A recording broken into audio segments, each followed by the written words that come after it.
আজকে যে ক্লাসটা বা সেশনটা হবে সেটা হলো গ্রেড এডমিশন জার্নি। এবং আমরা দুটো ফ্রি সেশন করেছি এর আগে, লাইভ শেয়ার করেছি, বিভিন্ন সরকারের সাথে শেয়ার করেছি।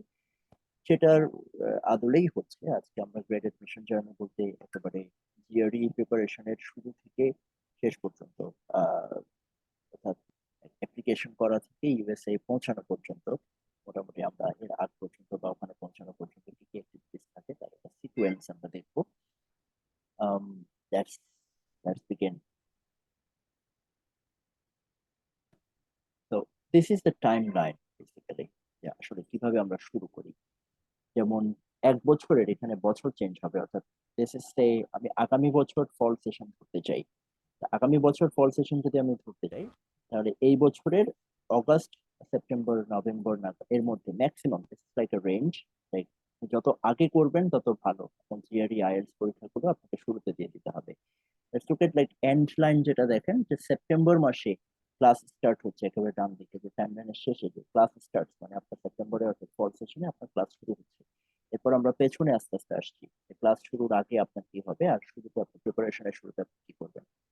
তা আমরা জিআরই প্রিপারেশন, আইএলটিএস প্রিপারেশন নেওয়ার পর পরীক্ষা দিলাম। অগাস্ট, সেপ্টেম্বর, অক্টোবর মাসে আমরা পরীক্ষা দিলাম। যত তাড়াতাড়ি করা যায়, আবারও বলছি, যত তাড়াতাড়ি করা যায় তত ভালো। নভেম্বর হলে একটু দেরি হয়ে যায়, অনেক সময় আপনার এরকম হতে পারে যে আপনি থিওরি একবার দিলেন, আপনার স্কোরটা মনোভূত হলো না ফর এনি রিজন হোয়াটসএভার, যে মনে হলো যে আমার প্রিপারেশন তো এর চেয়ে ভালো, আমি আরেকবার পরীক্ষা দিই হয়তো 20-25 দিন 30 দিন পরে। সেক্ষেত্রে ওই নভেম্বরে যদি আপনি ফার্স্ট টাইম দেন তাহলে সেটা ডিসেম্বর হয়ে যাবে, it will be a long shot, দূরে হয়ে যাবে বেশি। এরপর জিআরই আইএলটিএস পরীক্ষা, অন্যান্য ট্রান্সক্রিপ্ট, গ্রেডস এগুলো রেডি করার পর এবং কিছুটা ড্রাফট এসওপিও করার পর আপনার যেটা করণীয় সেটা হচ্ছে আপনার কমিউনিকেশন, প্রফেসরদের সাথে বা গ্রেড কোঅর্ডিনেটর সাথে কমিউনিকেশন, যেটা সায়েন্সের স্টুডেন্টদের জন্য যেখানে প্রফেসর ফান্ড দেন সেখানে খুব বেশি গুরুত্বপূর্ণ, আর যেখানে তুলনামূলকভাবে সেন্ট্রাল ফান্ডিং, যেমন ইকোনমিক্সে এটা প্রফেসরের সাথে কোনো কাজ নেই ইউজুয়ালি, সেখানে সেন্ট্রাল ফান্ডিং, সেখানে ইউনিভার্সিটি ডিপার্টমেন্টের যে গ্রেড কোঅর্ডিনেটর, গ্রেড ডিরেক্টর, তাদের সাথে যোগাযোগ করার প্রয়োজন হতে পারে যদি আপনি ইউনিভার্সিটি সম্পর্কে কিছু জানতে চান। প্রত্যেকটা জিনিস নিয়ে আমরা আলাদা আলাদা স্লাইডে আলোচনা করবো। তারপর আসছে যে অ্যাপ্লিকেশন করা, আপনি এর মধ্যে ইউনিভার্সিটি সিলেক্ট করে ফেললেন after learning about all information you need. আপনি ইউনিভার্সিটি সিলেক্ট করে এবার আপনি অ্যাপ্লিকেশন শুরু করলেন, যে 8টা বা 10টা বা 12টা ইউনিভার্সিটি আপনি অ্যাপ্লিকেশন করবেন। দেখা যায় অ্যাপ্লিকেশন স্লট ওপেন হয় সাধারণত অগাস্ট সেপ্টেম্বর থেকে। অগাস্ট সেপ্টেম্বর থেকে ওপেন করে সেটা আহ নভেম্বর থেকে ডেডলাইন গুলো শুরু হয়, but it's not the opening. November not opening, November হচ্ছে বেসিক্যালি এখানে নভেম্বর মার্চ, মার্চ হচ্ছে ডেডলাইন বেসিক্যালি। অর্থাৎ আপনার যেমন আমি এবছর 11টা ইউনিভার্সিটিতে অ্যাপ্লাই করেছি, সেখানে প্রথম ডেডলাইনটা ছিল নভেম্বরের 30 তারিখ। বাট কোনো কোনো ইউনিভার্সিটি কিন্তু অক্টোবর এর শেষেও ডেডলাইন থাকে, বিশেষ করে যে ইউনিভার্সিটি গুলো বেশি র্যাঙ্কিং এ একেবারে টপ লেভেলে আছে তাদের ডেডলাইন গুলো আর্লি থাকে, সাধারণত একটু পিছিয়ে পড়ে ইউনিভার্সিটি ডেডলাইনের পিছনে থাকে। তো নভেম্বর থেকে মার্চ পর্যন্ত বিভিন্ন সময়ে আমি যে 11টা অ্যাপ্লাই করেছি তার সবগুলো ডেটলা, তার মধ্যে 8টা ডেডলাইন ছিল জানুয়ারির 15 তারিখে, একটা ডেডলাইন ছিল ফেব্রুয়ারি 1 তারিখে। এরপরে কিন্তু আমার আর কোনো ডেডলাইন ছিল না, বাট এরপরেও আমার অনেক ফ্রেন্ডস পরিচিত জনরা অ্যাপ্লাই করেছে, মার্চেও অ্যাপ্লাই করেছে, এরকমও আছে। মার্চের শেষ পর্যন্ত অনেক সময় অ্যাপ্লাই করা যায়। এগুলো হচ্ছে বেসিক্যালি প্রায়োরিটি ডেডলাইন, যে আপনার এর মধ্যে যদি অ্যাপ্লাই করেন এরপরে আমরা সব ইউনিভার্সিটি সবগুলো অ্যাপ্লিকেশন আমরা সর্টিং করবো, এইভাবে ইউনিভার্সিটি বলে দেয়। এবং এরপর সর্টিং করে দেন তারা একটা ডিসিশনে চলে আসে। এরপরে যদি আপনি অ্যাপ্লাই করেন এরপরেও একটা ডেডলাইন থাকে, অনেকে বলে যে ঠিক আছে মার্চ, ফেব্রুয়ারি 15 হচ্ছে আপনার প্রায়োরিটি ডেডলাইন, আর এমনিতে অ্যাপ্লিকেশন ডেডলাইন হচ্ছে এপ্রিলের 15 তারিখ। বাট আপনাকে বলে দিচ্ছি যে ফেব্রুয়ারি 15-র মধ্যে হলে you will be considered for fund, আর এরপরে করলে we are not guaranteeing that we will consider you for funding. তাহলে আমরা অবশ্যই চেষ্টা করব প্রায়োরিটি ডেডলাইনের মধ্যে করার জন্য। এরপর আসলে অ্যাডমিশন মানে আপনার কাজ মোটামুটি প্রাইমারিলি শেষ, আমি বলবো প্রাইমারিলি শেষ, দেন আপনি অ্যাডমিশন ফান্ডিং ডিসিশনের জন্য অপেক্ষা করবেন। এগুলো সাধারণত মার্চের শেষ নাগাদ থেকে শুরু করে এপ্রিলের 15 তারিখের মধ্যে আপনার কাছে চলে আসে। এপ্রিলের 15-তে একটা সব ইউনিভার্সিটির মধ্যে মানে সব বলতে অলমোস্ট অল ইউনিভার্সিটিস বলা যায়, most of the university certification আছে তাদের, যে আমরা এপ্রিলের 15 তারিখের ডেডলাইন দিব, যেসব অফার দিবে মার্চ থেকে শুরু করে বিভিন্ন সময় স্টুডেন্টদেরকে যে অফার গুলো দিবে অ্যাকসেপ্ট করার জন্য একটা সময় দিবে। কারণ বিভিন্ন স্টুডেন্ট অনেকগুলো ইউনিভার্সিটি অ্যাপ্লিকেশন তাদের অ্যাকসেপ্ট হয়েছে, বিভিন্ন জায়গায় ফান্ড অফার এসছে। আমি এবার 5টা ইউনিভার্সিটির ফান্ড অফার পেয়েছি। তারপরে আমার জন্য সময় হচ্ছে এপ্রিলের 15। তো আফটার দ্যাট আমাকে আমি আর সময় পাবো না, অর্থাৎ আমি জানাই বা না জানাই এটা ওই ইউনিভার্সিটি আমার ফান্ডটা ক্যান্সেল করে দেবে। Then they will go for the next list, যারা ওয়েটিং লিস্টে আছে তাদেরকে জানাবে। তো এভাবে করে এপ্রিলের 15-র পরেও অনেকগুলো অফার আসে, যারা ওয়েটিং লিস্ট ছিল তারা অফার গুলো এখন পাচ্ছে। লাইক গত এক সপ্তাহ ধরে তারা বিভিন্ন অফার পাচ্ছে।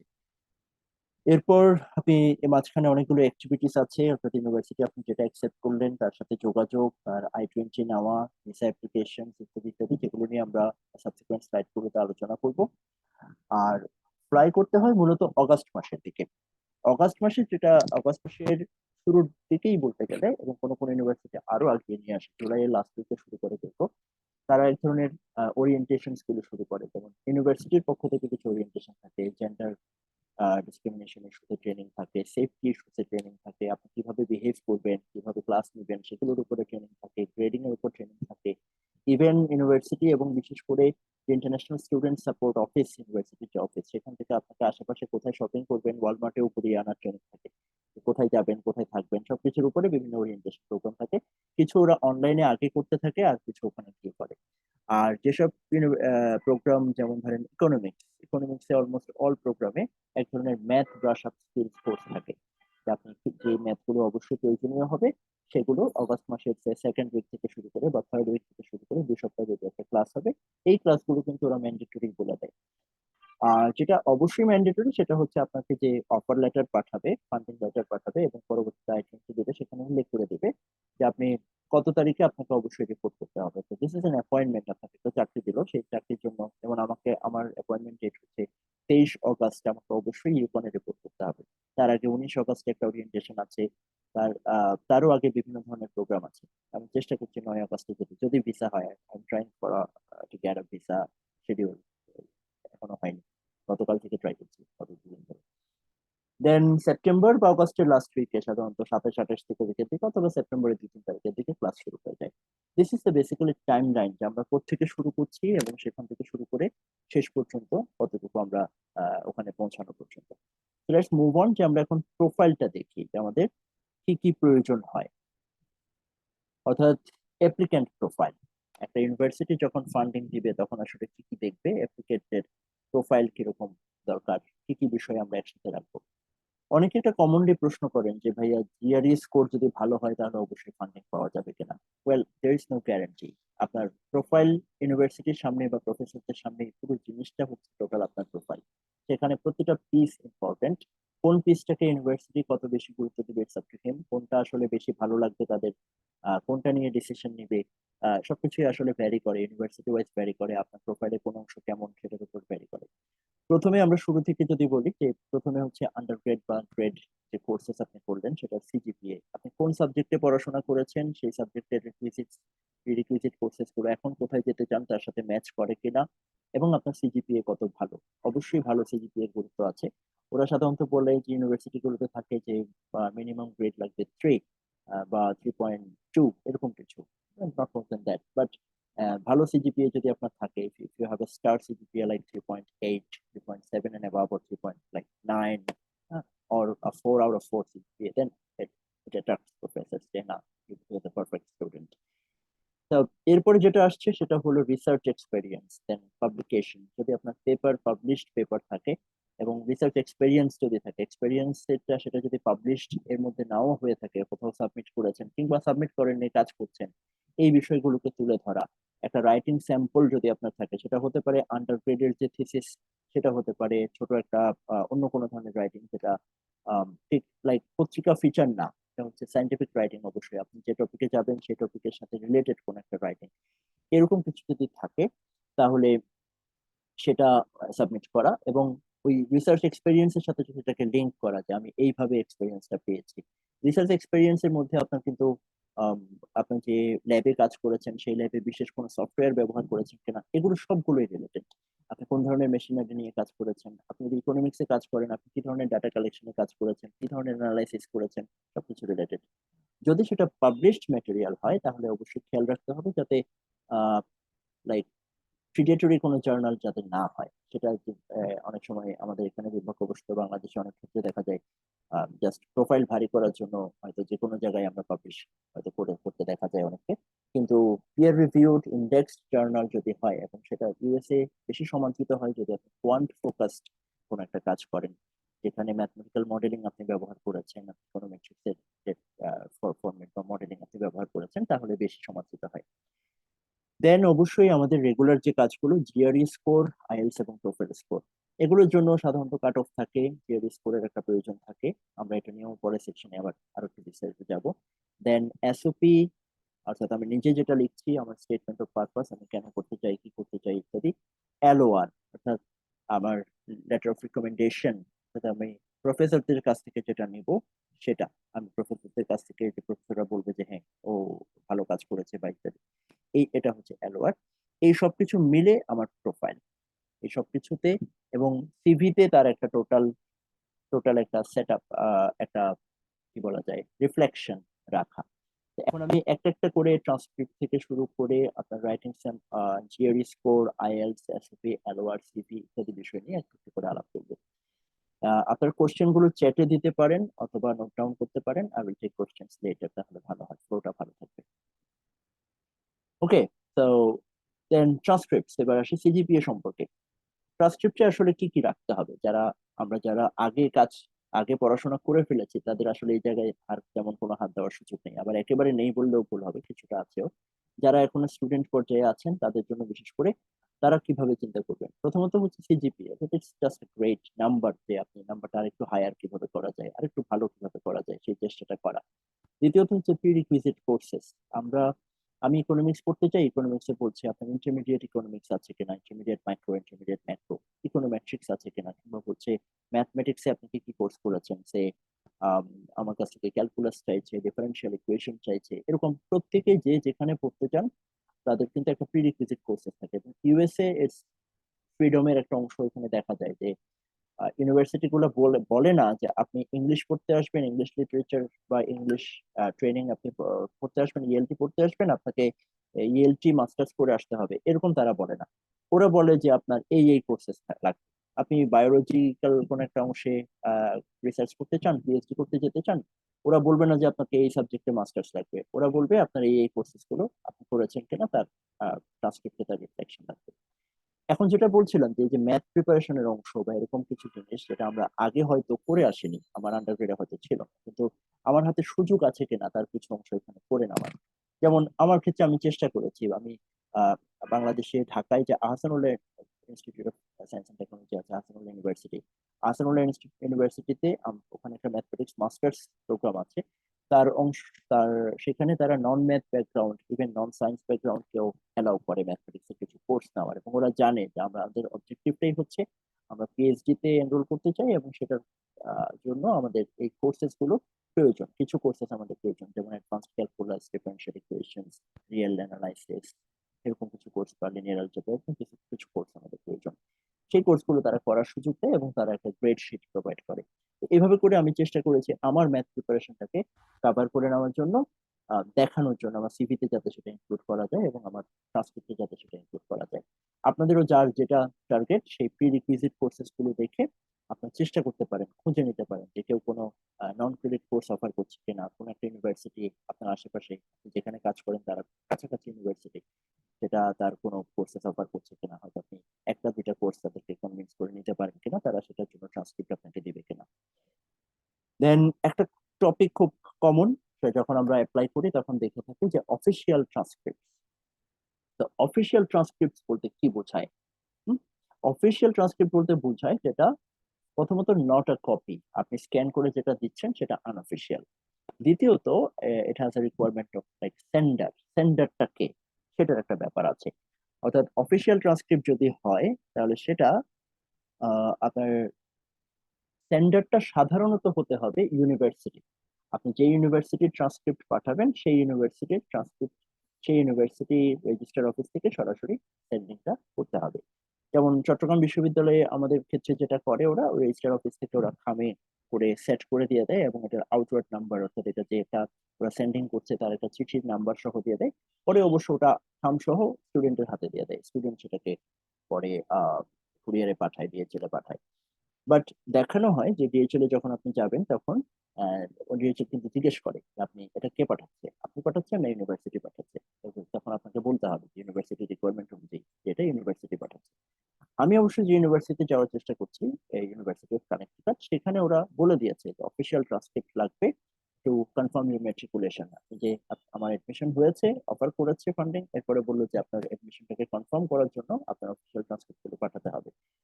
সেটা ইউনিভার্সিটিও পাঠাতে পারে, আপনি নিজেও মেইল করতে পারেন, স্টুডেন্ট ক্যান মেইল, সেই অপশনটা ওরা দিয়েছে। তো it's all about university wise description, কে কি চায়। আপনি যে ইউনিভার্সিটির সম্পর্কে দেখবেন সেই ইউনিভার্সিটির ডিটেলস আপনাকে পড়তে হবে, ইমেলস গুলো পড়তে হবে ভালোভাবে, ওদের ওয়েবসাইট গুলো ভালোভাবে পড়ে এই জিনিসগুলো আপনাকে বুঝে নিতে হবে যে কে কিভাবে যাচ্ছে।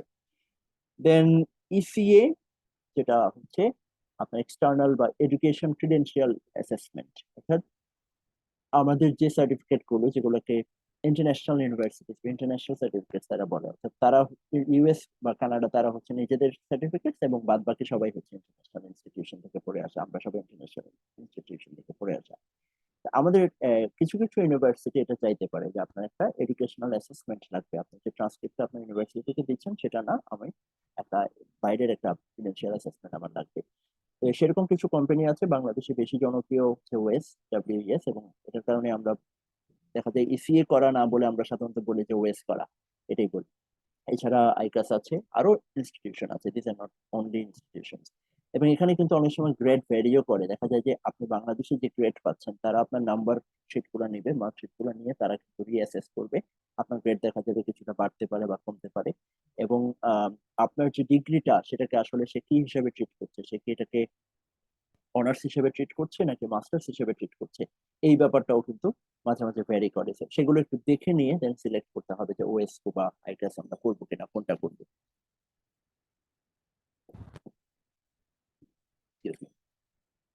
মুভিং অন, জিওরি এবং আইএলটিএস নিয়ে কথা বলি। জিওরি স্কোর রিকোয়ারমেন্ট, অনেকগুলো প্রশ্ন স্টুডেন্টদের কাছে থাকে। প্রথমত আমরা অনেকগুলো ইউনিভার্সিটিতে দেখছি যে জিআরই ওয়েভ করা হচ্ছে, আপনার জিআরই না হলেও চলবে এরকম হচ্ছে, যেটা সাধারণত দেখা যাচ্ছে আপনার করোনা বা কোভিড পিরিয়ডের পর থেকে। তখন অনেক জায়গায় জিআরই পরীক্ষা অনুষ্ঠিত হয়নি, স্বাভাবিকভাবেই বন্ধ ছিল।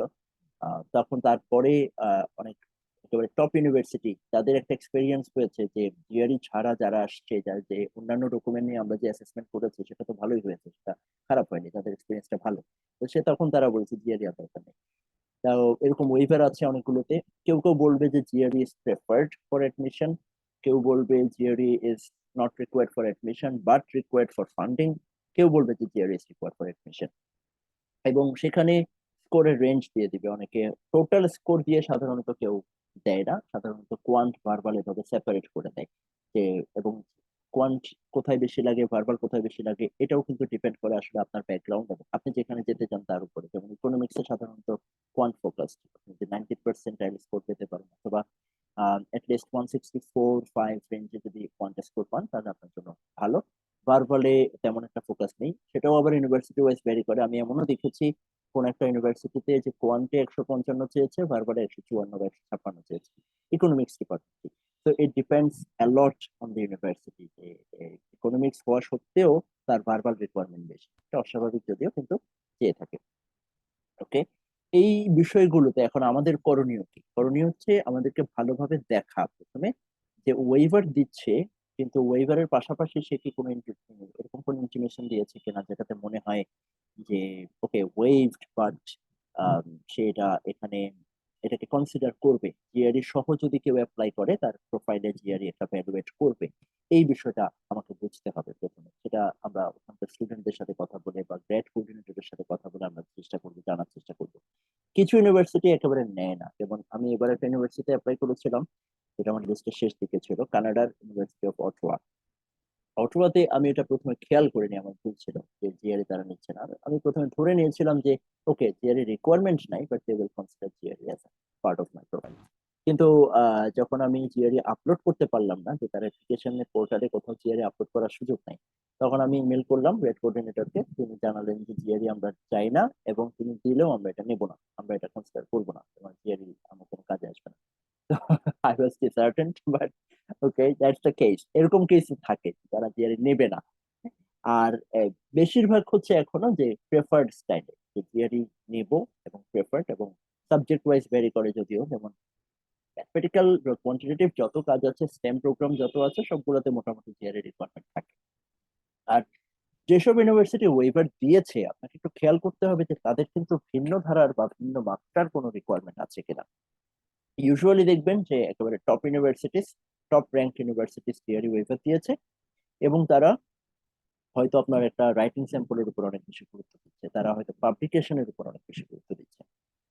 আচ্ছা, ফাইনালি যে ওয়ার্ডটা আছে এখানে, যে weather it is rigid or not, theory যে রিকোয়ারমেন্ট একটা দিল, বললো যে কোয়ান্টে অথবা টোটাল জিআরই অথবা জিমেট স্কোর আমার 600 স্কোর লাগবে বা 320 জিআরই লাগবে। এখন সেটা কি একেবারে রিজিড, লাইক এর মানে কি এই যে আমি একেবারে অ্যাপ্লাই করতেই পারবো না? এমন কিন্তু নয়। আপনি মোস্ট অফ দ্য কেসেস এটা ক্রাইটেরিয়া, যে আপনি 320 বলেছে বা 310 বলেছে, 315 বলেছে, অর্থাৎ সেটা আপনার পাওয়া উচিত। কিন্তু আপনার প্রোফাইলে যদি অন্য কোনো খুব স্ট্রঙ্গার সাইড থেকে থাকে, সেরকম ব্যতিক্রম ক্ষেত্রে আপনি কিন্তু অ্যাপ্লাই করার চেষ্টা করতে পারেন। বাট বিফোর দ্যাট অবশ্যই আপনি কমিউনিকেট করবেন, আপনি রাইভাল সোর্স থেকে খবর নেবেন, সেখানকার এক্সিস্টিং সিনিয়র স্টুডেন্ট অথবা ওখানকার প্রফেসর, তাদের কাছ থেকে খবর নেবেন যে whether they will consider your application। এই বছরে আম, চট্টগ্রাম বিশ্ববিদ্যালয়ের একজন ম্যানেজমেন্টের ফ্যাকাল্টি, উনি ওয়াশিংটন স্টেট ইউনিভার্সিটিতে যাচ্ছেন।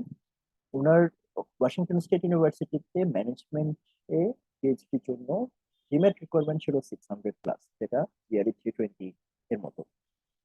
বাট ওনার জিআরই স্কোর তুলনামূলকভাবে কম হওয়া সত্ত্বেও, ওনার পাবলিকেশন অনেক বেশি থাকাতে, ভালো থাকাতে, ওনাকে কিন্তু ইউনিভার্সিটি ফুললি ফান্ডেড করে নিয়ে যাচ্ছে।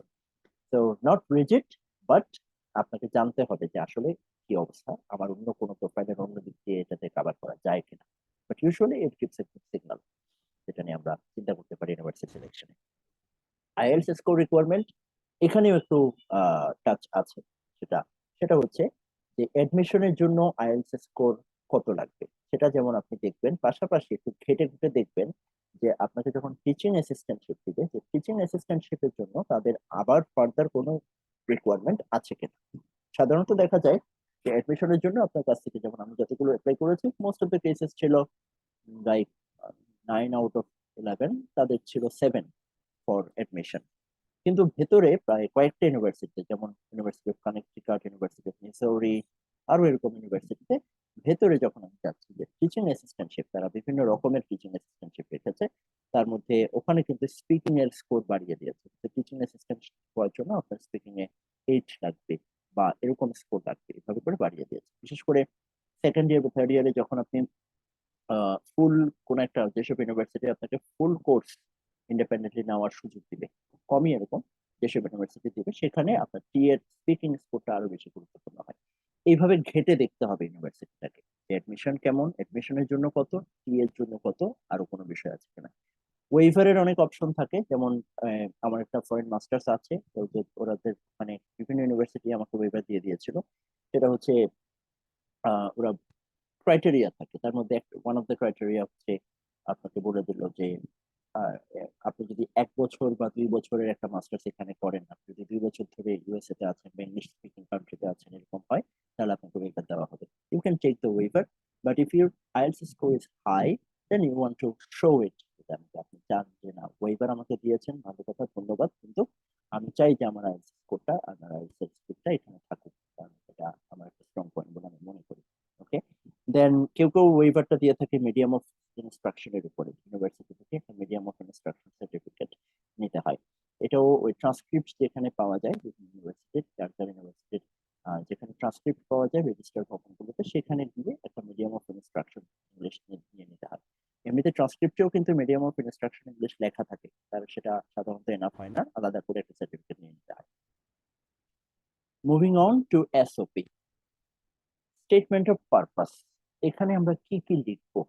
This is very important document. এটা এমন একটা জিনিস যেখানে আমি নিজের সম্পর্কে বলতে পারি, আমার কোনো দুর্বলতা আছে কিনা সেটা সম্পর্কে বলতে পারি, আমার কোনো সবলতা, আমার কোনো স্ট্রং পয়েন্ট কি আছে সেটা সম্পর্কে বলতে পারি, আমি কি করতে চাই, কেন করতে চাই, পুরো স্টোরিটা আমি তুলে ধরতে পারি। তো এই স্টোরিটা যদি আমি ভালোভাবে তুলে ধরতে চাই, তাহলে এটা প্ল্যান করে আগে ভাগে শুরু করতে হবে, লেখা শুরু করতে হবে। রেসিপিতে কি কি থাকে? টিপিক্যালি হচ্ছে দিস থিং, যে কেন আমি এই লেভেলে পড়াশোনা করতে চাইছি। যেমন আমি পিএইচডি তে যেতে চাই, প্রথম কোশ্চেন হচ্ছে why PhD, why are you doing a PhD, সেটা আপনি এক্সপ্লেন করবেন। আপনি মাস্টার্স তো যথেষ্ট উঁচু দরের একটা ডিগ্রি, এরপর আপনি পিএইচডি তে কেন যেতে চান, পিএইচডির বিশেষত্বটা এখানে কি, আপনার কি কারণ আছে, কেন এই সাবজেক্টে যেতে চান, আপনি ইকোনমিক্সে যাবেন, ইকোনমিক্সে কেন, আপনি বায়োলজিতে যাবেন কেন, ম্যাথসে যাবেন কেন, why you chose this subject. এবার সাবজেক্টের ভিতরে আরেকটু ভেতরে আসেন, যে আমি ইকোনমিক্সে যাব, এখন আমি কোন এরিয়াতে কাজ করবো, আমি কি ম্যাক্রো ইকোনমিক্সে কাজ করবো না মাইক্রোতে কাজ করবো। এর ভিতরে আবার অনেকগুলো এরিয়া আছে। This is like macro micro not enough, international economics আছে, মনিটারি ইকোনমিক্স আছে, ম্যাক্রোর ভিতরে অনেকগুলো এরিয়া আছে, মাইক্রোর ভিতরে অনেকগুলো এরিয়া আছে। প্রত্যেকে যার যার সাবজেক্টের সাথে রিলেট করে এই ব্যাপারটা চিন্তা করে নেন, যে আপনার এরিয়া কোনটা সেই জিনিসটা বলবেন। রিসার্চ কোশ্চেন এবার হচ্ছে আরো একটু স্পেসিফিক, আপনি ওই এরিয়াতে আসলে কি নিয়ে কাজ করতে চান সেটা নিয়ে কথা বলা ভালো, সেটা নিয়ে কথা বলবেন। এরপর হচ্ছে নিজের সম্পর্কে কিছু বলা, যে আপনি কেন নিজেকে মনে করেন যে এই প্রোগ্রামের জন্য আপনি এলিজিবল, আপনি এই যে প্রোগ্রামে ইউনিভার্সিটি আপনাকে নেবে, আপনি কেন মনে করেন যে আপনাকে নেবে, যে আমার এই এই কোর্সেস গুলো করেছি, আমি আমি এই ধরনের গ্রেড পেয়েছি। এখন দেখেন যে জিনিসটা গ্রেডটা সরাসরি সিভিতে লেখা আছে বা আপনার ট্রান্সক্রিপ্টে লেখা আছে, তাহলে এখানে গ্রেডটা উল্লেখ করার কিছু নেই। কোর্সেস করেছি সেটাও কিন্তু ট্রান্সক্রিপ্টে লেখা আছে, তাহলে সেটাকে আমি লিখবো? হ্যাঁ লিখবো, যদি আমি সেটাকে হাইলাইট করতে চাই। যেমন আমি যদি ম্যাথ প্রিপারেশনটা হাইলাইট করতে চাই, তাহলে আমি লিখবো, আর যদি না চাই দরকার নেই। আহ আমি কি প্রফেসরদের নাম লিখবো? এগেইন সিমিলারলি, যে আমি যদি মনে করি যে আমি ম্যাক্রো ইকোনমিক্স আমি প্রফেসর মন্টিলের কাছে করেছি, সেই জিনিসটা আমি উল্লেখ করতে চাই, যে আমি চাই যে আমি যে প্রফেসর মন্টিলের ছাত্র ছিলাম সেটা আমি ইউনিভার্সিটিতে জানাতে চাই, এই এক পৃষ্ঠা এসএপির মধ্যে বা দুই পৃষ্ঠা এসএপির মধ্যে, তাহলে সেটা আমি লিখবো। আদারওয়াইজ এটা প্রয়োজন আছে প্রত্যেকটা শব্দ মেপে মেপে, যে আমি কি লিখতে চাই কি লিখতে চাই না, কেন লিখবো, কারণ 500 to 1000 ওয়ার্ডস, বেশিরভাগ ক্ষেত্রে দেখা যায় 500 শব্দের মধ্যে বা 700 শব্দের মধ্যে লিখতে বলে। 2 পৃষ্ঠা 1.5 লাইন স্পেসিং বা 2 লাইন স্পেসিং এ তারা লিখতে পারেন, ছোট করে চাপে চেপে লিখতে কিন্তু হবে না, যথেষ্ট মার্জিন রেখে সুন্দরভাবে উপস্থাপন করতে হবে। যার কারণে আপনি 500 থেকে 700 ওয়ার্ডের বেশি আপনি লিখতে পারবেন না। তো এই ছোট করে লেখাটা হচ্ছে কঠিন, মানে আপনি বেশি যদি আপনাকে লিখতে বলে, আপনি প্রত্যেকটা কোশ্চেন একটা একটা করে উত্তর যদি আপনি দেন, আপনার কিন্তু 1000 শব্দ হয়ে যাবে। দেন এবার যখন আপনি কাটা শুরু করবেন, যে আমি 1000 শব্দে লিখবো না, আমি 500 শব্দে লিখবো, তখন হচ্ছে আপনার জন্য চ্যালেঞ্জ যে আপনি কোনটা রাখবেন কোনটা রাখবেন না, এবং ভাষাগত বিষয়টা, ভাষা শৈলীটাকে ওইভাবে ইমপ্রুভ করে নেওয়া, সেটা হচ্ছে আপনার challenge. Then why this university, subject area question, এটা তো আসলে সবগুলোর জন্য একইভাবে আপনি অনেকভাবে আপনি অ্যাপ্লাই করছেন, অনেক ইউনিভার্সিটি আপনি অ্যাপ্লাই করছেন। এখন প্রত্যেকটা এসওপিতে, আপনি প্রত্যেকটা ইউনিভার্সিটির এসওপিতে আলাদা আলাদা ভাবে আপনাকে অবশ্যই বলতে হবে যে এই ইউনিভার্সিটিতে কেন, এই ইউনিভার্সিটির এই প্রোগ্রামে কেন আমি আসছি, এই ইউনিভার্সিটির কোন জিনিসটা আমার ভালো লেগেছে। সাধারণত আমরা যেটা করি, ইউনিভার্সিটির বিশেষ কোনো ল্যাব ফ্যাসিলিটির কথা উল্লেখ করতে পারি, ইউনিভার্সিটির বিশেষ কোনো সেমিনারের কথা আমরা উল্লেখ করতে পারি, সিরিজের কথা, আমরা ইউনিভার্সিটির প্রফেসরদের কথা উল্লেখ করতে পারি, যেগুলো যারা প্রবাবল সুপারভাইজার, যে আমার রিসার্চ ইন্টারেস্টের সাথে, রিসার্চ কোশ্চেন এবং এরিয়ার সাথে যায়, এরকম প্রফেসরদেরকে খুঁজে বের করে তাদের কাজের একটা বিষয় দেখে, যে ওই পেপারটা তার এটার সাথে যায়, আমারটার সাথে যায়, তাহলে ওই পেপারে উনি কাজ করেছেন, উনি এই সাবজেক্টে কাজ করেছেন, প্রফেসর অমুক এই সাবজেক্টে কাজ করেছেন, এই জিনিসটা আমি আমার এসএসসিতে ছোট করে 2-3 লাইনে 4 লাইনে আমি লিখবো, লিখে বলবো যে that's why I want to come to university, এবং আমি মনে করি যে আমি এই এই কারণে আমি ইউনিভার্সিটি এলিজিবল।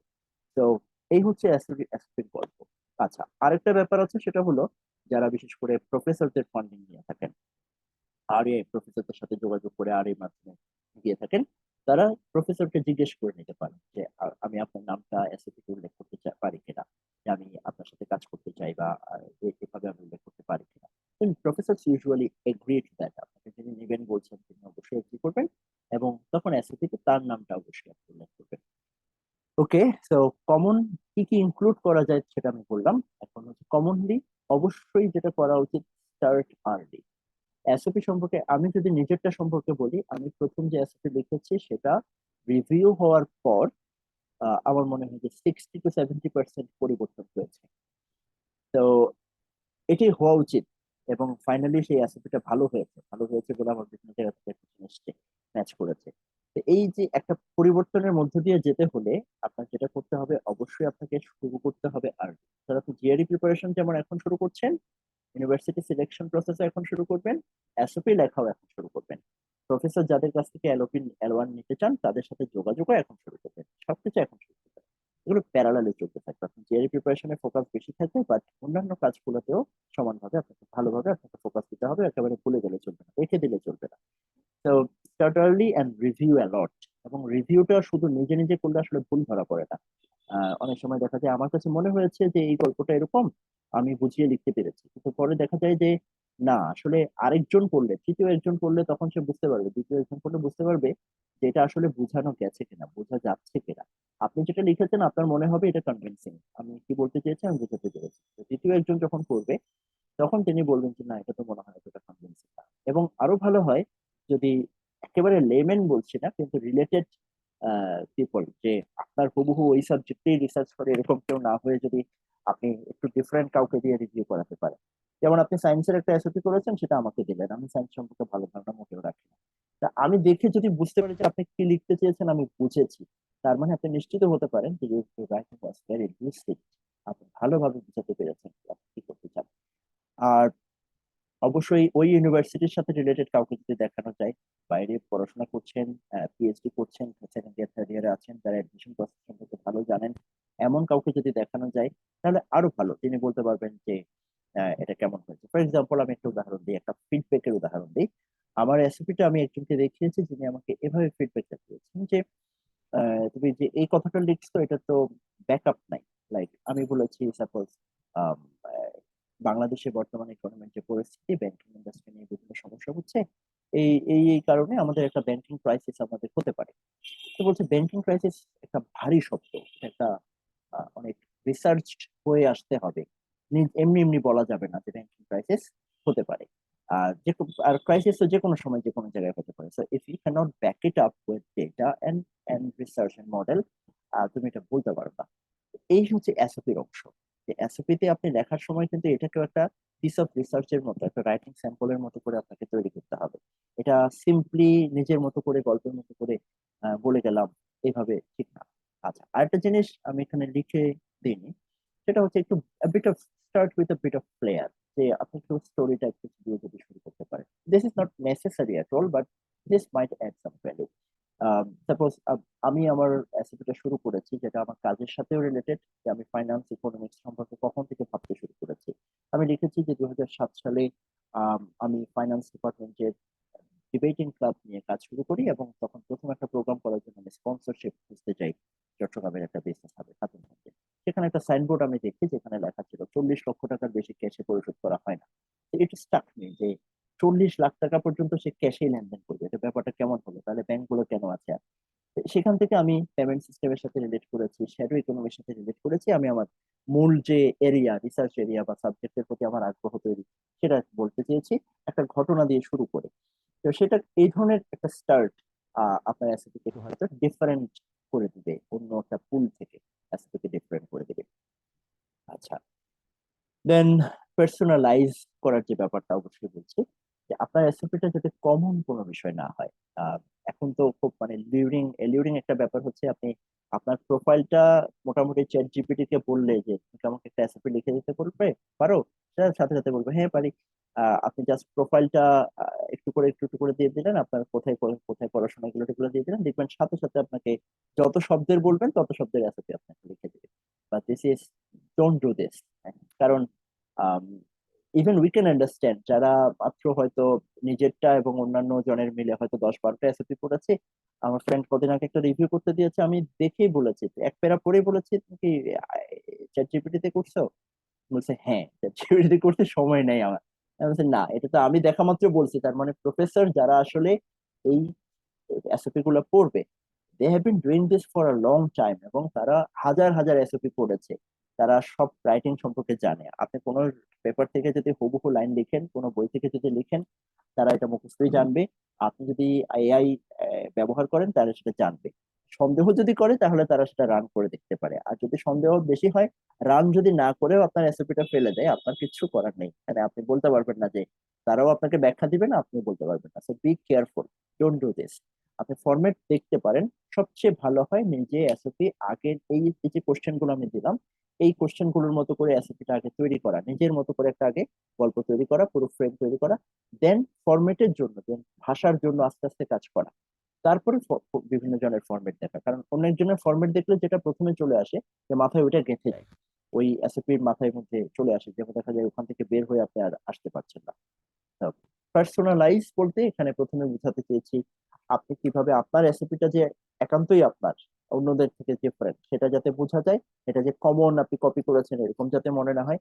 আরো একটা বিষয় হচ্ছে এটা ইউনিভার্সিটির জন্য পার্সোনালাইজ বা টেলর মেড, ইউনিভার্সিটি যাতে ফিল করে এই রেসিপিটা আমার জন্য, এটা 10টা ইউনিভার্সিটির জন্য না, 5টা ইউনিভার্সিটির জন্য না, এটা আমার ইউনিভার্সিটির আমার প্রোগ্রামের আমার প্রফেসরকে নিয়ে লেখা হয়েছে, এটা যাতে ফিলটা যাতে তার থাকে।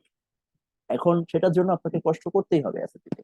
সেটা হলো আম, আপনি প্রথমে চিন্তা করতে পারেন আমি এই এরিয়াতে যাব, এবং এই এরিয়াতে কোন কোন ইউনিভার্সিটি আছে সেখানেই আমি শুধু যাব, যাদের যাদের প্রফেসর আমার সাথে ম্যাচ করবে সেখানে আমি যাব।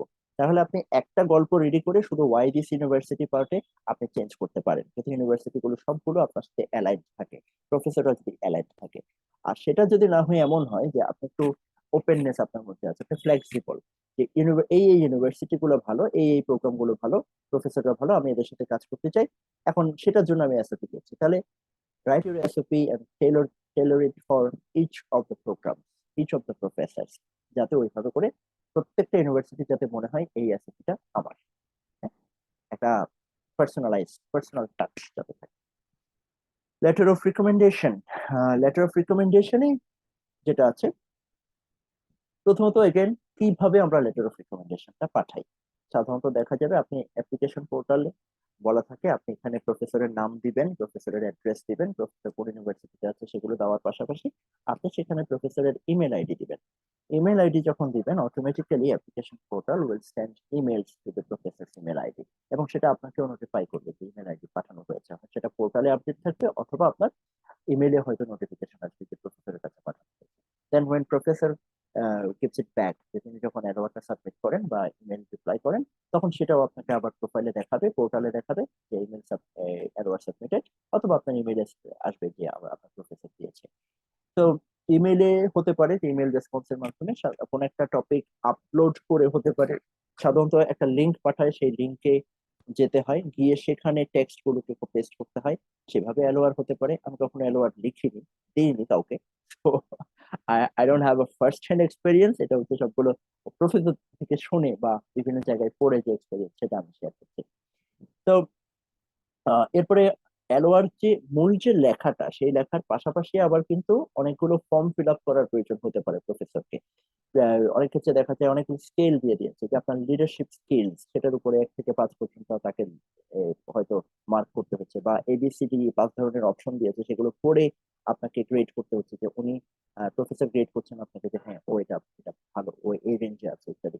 এরকম অনেকগুলো অ্যাক্টিভিটিস প্রফেসরকে করতে হবে। এখন এই পুরো কাজটা প্রফেসর যদি সিনসিয়ারলি করেন, ভালোভাবে করেন, তাহলে তাহলে তো ভালো। আর যদি সেটাতে একটু ঘাটতি থাকে, সিনসিয়ারিটি ঘাটতি থাকে, তাহলে আপনার মুশকিল। যেটা ইউএস ইউনিভার্সিটি থেকে বলা হয় যে আপনার গ্রেড, স্কোর, এরপরে খুব গুরুত্বপূর্ণ ডকুমেন্ট হচ্ছে এলওআর, এবং কোনো কোনো ক্ষেত্রে আপনি যদি খুব ভালো একটা প্রফেসরের কাছ থেকে এলওআর নিতে পারেন, তাহলে সেই এলওআরটা আপনার প্রোফাইলকে অনেক বেশি ডিফারেন্ট করে দিবে। আপনার গ্রেডে কোনো দুর্বলতা থাকলেও সেই এলওআর এর কারণে, রিকমেন্ডেশন লেটারের কারণে আপনার প্রোফাইলটা অনেক বেশি ভালো হয়ে যাবে। আচ্ছা, এখন প্রফেসর আমরা কিভাবে চুজ করব? তার আগে বলি যে প্রফেসর ছাড়াও কি এলওআর হয় না, হতে পারে, আহ, কিন্তু কম। পিএইচডি তে সাধারণত অলওয়েজ তারা বলবে যে আপনি মানে একাডেমিক ব্যাকগ্রাউন্ডের কারো কাছ থেকে, একাডেমিক রিকমেন্ডেড বা রাইটার, লেটার রাইটার বলে, একাডেমিক রাইটার আপনি আপনার প্রয়োজন। কোনো কোনো ক্ষেত্রে যেমন এমবিএ বা এরকম বিজনেস ডিগ্রি, এরকম ক্ষেত্রে, তারপর অন্যান্য মাস্টার্স এর ক্ষেত্রে অনেক সময় আপনাকে বলতে পারেন যে হ্যাঁ আপনি 3টা রিকমেন্ডেশন লেটার দিবেন বা 2টা রিকমেন্ডেশন লেটার দিবেন, তার মধ্যে একটা আপনি প্রফেশনাল রিকমেন্ডেশন আপনি দিতে পারেন। এইভাবে তখন আপনি প্রফেশনাল, আপনি যে প্রফেশনে আছেন, আপনি যদি অনেক বছর ধরে কাজে আছেন, যেমন এটলিস্ট 5-6 ইয়ার্স আপনি কাজ করছেন বা তারও বেশি, তখন আপনি বলতে পারেন যে হ্যাঁ আমি প্রফেশনাল রিকমেন্ডেড আপনি দিব। তবে পুরোপুরি শুধু প্রফেশনাল না দেওয়াটাই হয়তো ভালো, যদি সেটা এমবিএ টাইপের না হয়, একেবারে এমবিএ ডিগ্রি না হয়। তো প্রফেসর চুজ করার ক্ষেত্রে বা অ্যালোয়ার লেটার রাইটার চুজ করার ক্ষেত্রে যেটা করণীয়, যেটা ইউনিভার্সিটির রিকোয়ারমেন্ট, সেটা হচ্ছে তারা আপনাকে চেনে কিনা, কিভাবে চেনে আপনাকে, যে আপনার সম্পর্কে যে ভালো ভালো কথা তারা লিখছে যে এই ছেলেটা ভালো, এই ছেলেটা পারবে, তাহলে এটা লেখার জন্য তাদের 2টা জিনিস লাগবে। একটা হচ্ছে এই স্টুডেন্ট সম্পর্কে সে জানে কিনা, উনি জানেন কিনা, এবং তার পাশাপাশি যে প্রোগ্রামে প্রোগ্রামের জন্য লেটারটা লেখা হচ্ছে, যে এই প্রোগ্রামে ও সাকসেসফুল হবে, এই প্রোগ্রামটা সম্পর্কে উনি জানেন কিনা। তো এই প্রোগ্রাম সম্পর্কে জানেন সেটা বের করা হবে কিভাবে, ওনার প্রোফাইল থেকে। তো প্রফেসর যদি ইকোনমিক্স পিএইচডি সম্পর্কে পিএইচডি ওনার থাকে, তাহলে উনি ইকোনমিক্স পিএইচডি সম্পর্কে জানেন, এটা ওনারা ধরে নেবেন। এটা একটা বিষয়। এই জন্য অনেক ক্ষেত্রে দেখা যায় আমরা বাংলাদেশের ইউনিভার্সিটি, মানে এখানে যে সিনিয়র প্রফেসর লাগবে ব্যাপারটা এরকম না। আপনার সাথে কাজ করেছেন বা আপনি কাজ করেছেন এমন প্রফেসর হলে ভালো, যিনি একটু বাইরে পড়াশোনা করেছেন এমন হলে ভালো। এইভাবে করে আমরা ক্রাইটেরিয়া দিয়ে আস্তে আস্তে চুজ করার চেষ্টা করবো যে কার কাছ থেকে আমরা অ্যাওয়ার্ডটা নিতে পারি। যিনি করবেন তিনি যাতে সময় দেন। আপনাকে ড্রাফট হয়তো লিখে দিতে হতে পারে, বাংলাদেশের অধিকাংশ প্রফেসরই আপনাকে বলবে যে আপনি একটা ড্রাফট আমাদের তুমি ড্রাফট নিয়ে আসো। আপনি হয়তো ড্রাফট লিখে দিবেন, বাট উনিও যাতে একটু সময় দেন। কারণ হচ্ছে কি, আহ, দেখবেন একাডেমিশিয়ানদের রাইটিং স্টাইলটা একটু ডিফারেন্ট।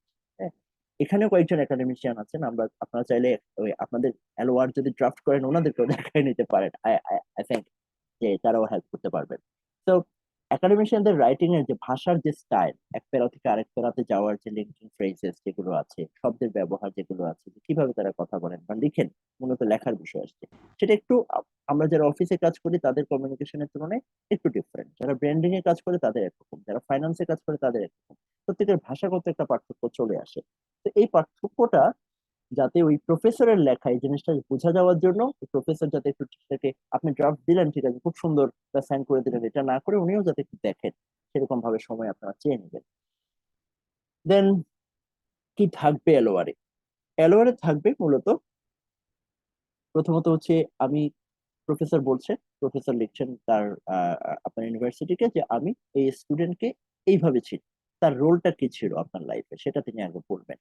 যে তিনি কোর্স টিচার ছিলেন, হয়তো আপনি তিনি হয়তো বলছেন যে হ্যাঁ আমি ওর সেকেন্ড ইয়ারে এই কোর্সটা নিয়েছি, ফোর্থ ইয়ারে এই কোর্সটা সে আমার এই কোর্সটাতে সে পার্টিসিপেট করেছে। অথবা আমি তাকে থার্ড ইয়ারে একটা রিসার্চ পেপারে আমি সুপারভাইজ করেছি, কিংবা তার থিসিস পেপারটা আমি সুপারভাইজ করেছি, বা তার ইন্টার্নশিপ রিপোর্টটা আমি সুপারভাইজ করেছি। এইভাবে তিনি আগে ইন্ট্রোডিউস করবেন। তারপরে তিনি এক্সপ্লেন করবেন যে আপনার সাকসেস ফ্যাক্টরস গুলো কি কি আছে আপনার কাছে, যে একটা ইউনিভার্সিটি প্রোগ্রামে আপনি যে পিএইচডি তে যাচ্ছেন বা মাস্টার্সে যাচ্ছেন, আপনি সাকসেসফুল হবেন। তো what are the traits you have, what are the success factors you have. যে আপনি হয়তো খুব পরিশ্রমী, আপনি হয়তো you go an extra mile, যে আপনাকে যেটুকু কাজ দিয়েছি তার চেয়ে আপনি বেশি করে দিয়েছিলেন। আপনি হয়তো একটা ল্যাবে, আপনি খুব রিসার্চ, আপনার খুব পছন্দ, আপনি পড়াশোনার চাপের বাইরে, আপনার বিভিন্ন অ্যাক্টিভিটিস এর বাইরে আপনি রিসার্চের সময় দিয়েছেন, আপনি নিজে থেকে অ্যাপ্রোচ করেছেন প্রফেসরকে রিসার্চ করার জন্য। এরকম ভাবে ভালো পয়েন্টস গুলো আপনি লিখবেন, এখানে সাকসেস ফ্যাক্টরস গুলো লিখবেন। দেন আনকোয়ালিফাইড রিকমেন্ডেশন, মানে শেষ করার সময় বলা হয় যে আমি কোনো ধরনের দ্বিধাদ্বন্দ্ব ছাড়া তাকে রিকমেন্ড করছি, এই ব্যাপারটা দিয়ে আপনি একটা কনক্লুডিং সেন্টেন্স আমরা দিতে পারি। এইভাবে করে আমরা ড্রাফটিং করতে পারি যদি নিজেদেরকে ড্রাফট করতে হয়। আর এখানে যদি কারো ফরেন ডিগ্রি অলরেডি থেকে থাকে, তাহলে ফরেন প্রফেসররা সাধারণত প্রথমে যেটা করবে, অবশ্যই তাদেরকে আগে ভাগে জানানো কথা সেটা হচ্ছে বলবে, এবং সেটা লোকাল মানে দেশীয় প্রফেসর হলেও ব্যতিক্রম হওয়া উচিত না। আমরা যখন অ্যাপ্লাই করব, অ্যাপ্লাই করার চিন্তা ভাবনা করবো, like at this stage you should contact your professor. আপনি কয়েকজন প্রফেসরের সাথে কথা বলতে পারেন যে প্রফেসর আমি আগামী বছর এরকম অ্যাপ্লাই করতে যাচ্ছি, আমার অ্যাপ্লিকেশন গুলো হবে সাধারণত এরকম অক্টোবর নভেম্বর মাসে, ডিসেম্বর মাসে আমি বিভিন্ন জায়গায় অ্যাপ্লাই করবো, I need your recommendation letter. তা আপনি কি আমাকে স্ট্রং রিকমেন্ডেশন লেটার আমাকে দিবেন কিনা? এইভাবে করে আপনার মেইল করতে পারেন, কথা বলতে পারেন, বাইরের প্রফেসর হলে ইমেল করতে পারেন। তো প্রথমে উনি সম্মতি দিবেন।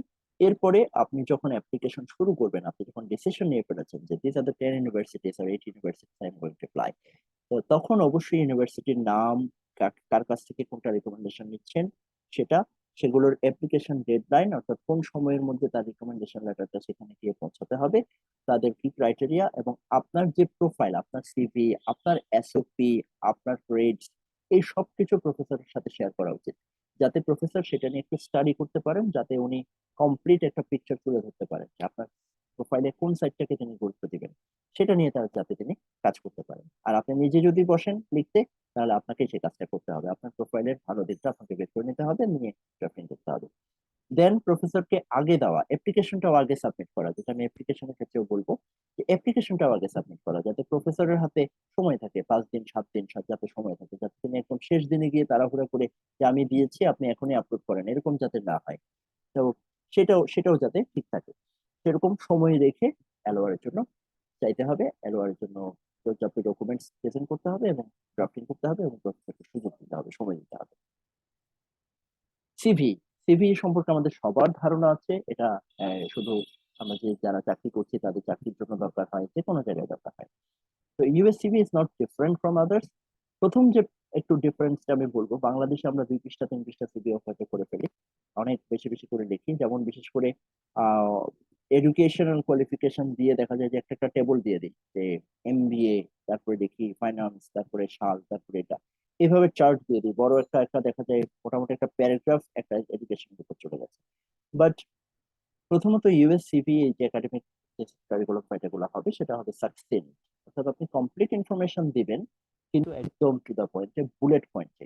কোনো বাড়তি কথাবার্তা এখানে লেখা যাবে না, বেশি কথা লেখা যাবে না। রিসার্চ অবজেক্টিভের মতো একটা গল্প দাঁড় করিয়ে দিলেন যে সবাই লিখেছে আপনিও লিখলেন একটা, এরকম কিছু এখানে দেওয়া যাবে না।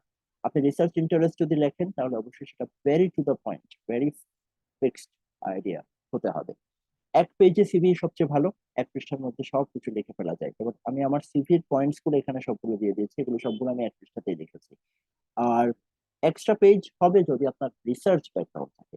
একটা রিসার্চ সম্পর্কে আপনি যদি লিখতে চান, আপনার টপিক লিখতে হবে, পাবলিকেশন যদি করেন ল্যাব লিখতে হবে, কোন প্রফেসরের সাথে কাজ করেছেন, কো অথরের নাম লিখতে হবে, কোথায় পাবলিশ হয়েছে, অর্থাৎ একটা রেফারেন্স যেভাবে দেওয়া দরকার সেটা পুরোটা দিতে হবে। এর বাইরেও আপনি অবশ্যই দিতে চাইবেন যে আপনি, আপনার হয়তো অ্যাবস্ট্রাক্টের মূল বক্তব্য কি সেটা আপনি দিতে হয়তো চাইবেন, আপনি ম্যাথোডোলজি উল্লেখ করতে হয়তো চাইতে পারেন, আপনি কোন ধরনের প্রোগ্রাম সফটওয়্যার ব্যবহার করেছেন সেটা আপনি দিতে চাইতে পারেন। তো আপনার যদি রিসার্চ থাকে you can go for extra pages, 1 2 pages, তখন 3 4 পৃষ্ঠা সিভি হলেও আর সমস্যা নেই। বাট প্রথম পৃষ্ঠায় যাতে সবকিছু থাকে, এবং রিসার্চে তারপরে ডেসক্রিপশনের জন্য বলবেন যে হ্যাঁ this in the page 2 or 3, সেভাবে থাকে। ওকে, বুলেট পয়েন্টস এর কোয়ান্টিফাই করার একটা চেষ্টা করা ভালো, যে অ্যাচিভমেন্ট গুলো কি কি। মনে করেন আপনি একটা অফিস নিয়ে অফিসে কাজ করছেন, এরকম যদি সিচুয়েশন হয়, আম, সেক্ষেত্রে আপনি, আমি ফাইন্যান্সে কাজ করি এরকম না বলে, আমি ফাইন্যান্সিয়াল স্টেটমেন্ট বানাই বা ফাইন্যান্সিয়াল রিপোর্টিং করি বা কর্পোরেট অ্যাফেয়ার্স দেখি, এরকম না বলে আরেকটু সুন্দর করে কিছু একটা বলা যে আমি আহ, এই ধরনের একটা কোম্পানি, $এত একটা কোম্পানি আমি রান করছি, বা আমি $এত একটা বাজেট আমি কাজ করছি। কিছু একটা কোয়ান্টিফিকেশন দেওয়া, কোয়ান্টিফাই যদি আপনি করেন বুলেট পয়েন্টস করে বেটার হয়, বোঝা যায় যে আপনার রেঞ্জটা আসলে কতটুকু। আচ্ছা, ইনক্লুড যেটা বলেছি এগুলো আমরা আগে জানি সবাই। এডুকেশন থাকবে, রেলিভেন্ট কোর্স ওয়ার্ক আপনি আলাদা করে দিতে চাইতে পারেন যদি সেটা রেলিভেন্ট, যদি মনে হয়। যেমন আমি ফাইন্যান্স থেকে পলিসি ইকোনমিক্স হয়ে কোর ইকোনমিক্সে যাচ্ছি, তাহলে আমার জন্য রেলিভেন্ট কোর্স ওয়ার্কটা দরকার ছিল, আমি দিয়েছি। আপনি leadership roles, co curricular achievement এগুলো বেশি ভ্যালুয়েট করে মাস্টার্স এর ক্ষেত্রে, এটা পিএইচডির ক্ষেত্রে অতটা ভ্যালুয়েট করে না, তারপরেও আমরা দিয়ে থাকি, ভালো জিনিস। Leadership roles, co curricular achievement আপনি আলাদাভাবেও দিতে পারেন, আলাদা একটা পয়েন্টে। আবার আপনি চাইলে যে পড়াশোনার সময় আপনি যেটা করেছেন সেখানে দিয়ে দিতে পারেন। যেমন বিবিএ এর সময় আমি ডিবেট করেছি, যে আমি মালয়েশিয়াতে ডিবেট করে এসেছি, তো বিবিএ এর সাথেই আমি ওইটা দিয়ে দিলাম যে আমি এই সময় এটা করেছি। আপনি হয়তো আপনি যখন অনার্স করছেন তখন হয়তো আপনি বাঁধনের একটা কিছু ছিলেন, সেক্রেটারি বা কিছু একটা ছিলেন, সেই জিনিসটা আপনি ওখানে দিয়ে দিতে পারেন এইভাবে। টেস্ট স্কোর্স, আইএলটিএস, থিওরি বা টোফেল যা যা আছে সেগুলো আপনারা দিবেন।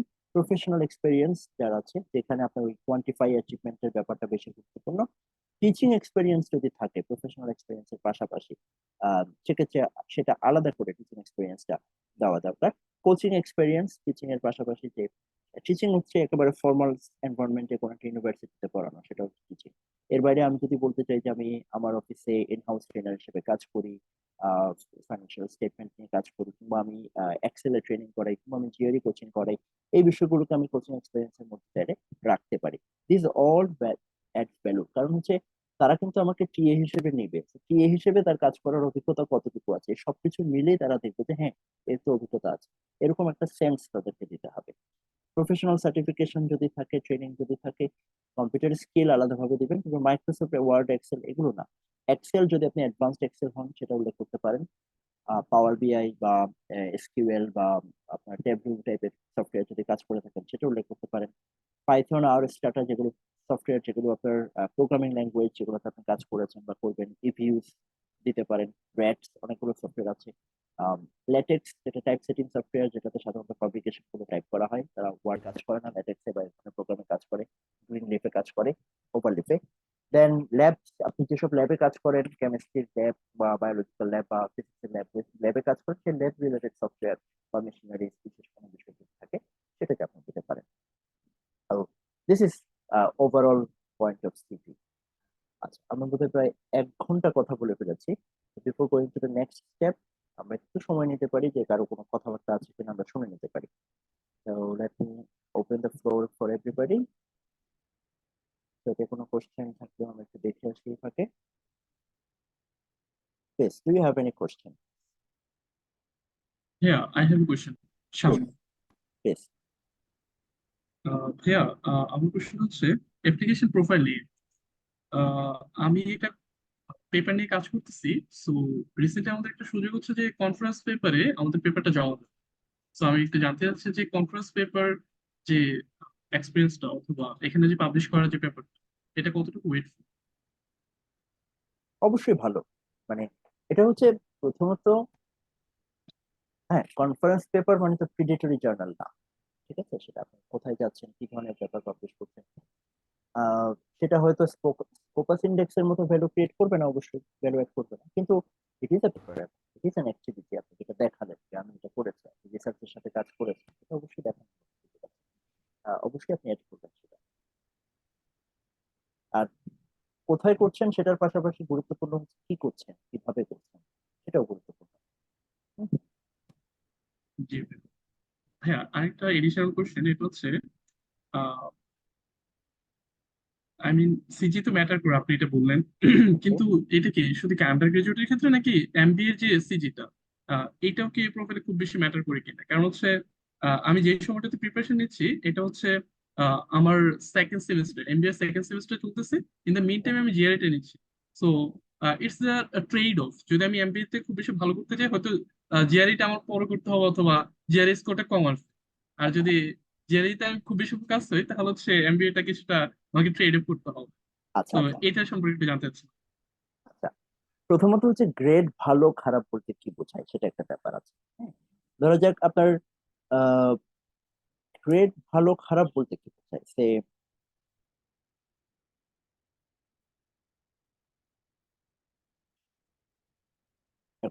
হ্যাঁ যেটা বলছিলাম, সাপোজ চট্টগ্রাম বিশ্ববিদ্যালয়ে ফাইন্যান্সে হয়তো 3.89 পর্যন্ত গ্রেড দিচ্ছে, হয়তো আপনার বিভিন্ন ইউনিভার্সিটিতে সেরকম, হয়তো আইআইএসসি তে সেরকম গ্রেড দিচ্ছে, বা আবার বুয়েটের ইঞ্জিনিয়ারিং এ হয়তো 3.3 মানে অনেক কিছু, বা 4 মানে অনেক কিছু। আইবি এর বিবিএ তে হয়তো 3.2 মানে বিশাল ভালো গ্রেড। আপনি যদি আর্টস ফ্যাকাল্টির দিকে যান, চট্টগ্রাম বিশ্ববিদ্যালয় ইংলিশে, ওখানে তো মানে 3 পয়েন্ট প্লাস এরকম দিতেই মানে মোটামুটি গলদঘর্ম অবস্থা হবে। তো গ্রেড ভালো বলতে কি বোঝায় সেটারও কিন্তু ভিন্ন মাত্রা আছে। ইউএস এর কাছে 3.34 ইজ গুড এনাফ, বা 3.5 যদি থাকে আপনি অলরেডি ভালো গ্রেড করেছেন। আর এলওআরে তার একটা রিফ্লেকশন থাকে যে আপনি কোন মাত্রার স্টুডেন্ট, কোন ধরনের, মানে আপনি কি টপ 10% মধ্যে আছেন কিনা, টপ 50% আছেন কিনা, সেটা একটা ব্যাপার আছে। আহ গ্রেডের সাথে আরেকটা বিষয় হচ্ছে আপনি যে সাবজেক্টে পড়ছেন সেটার সাথে আসলে পরের অংশের মিল কতটুকু।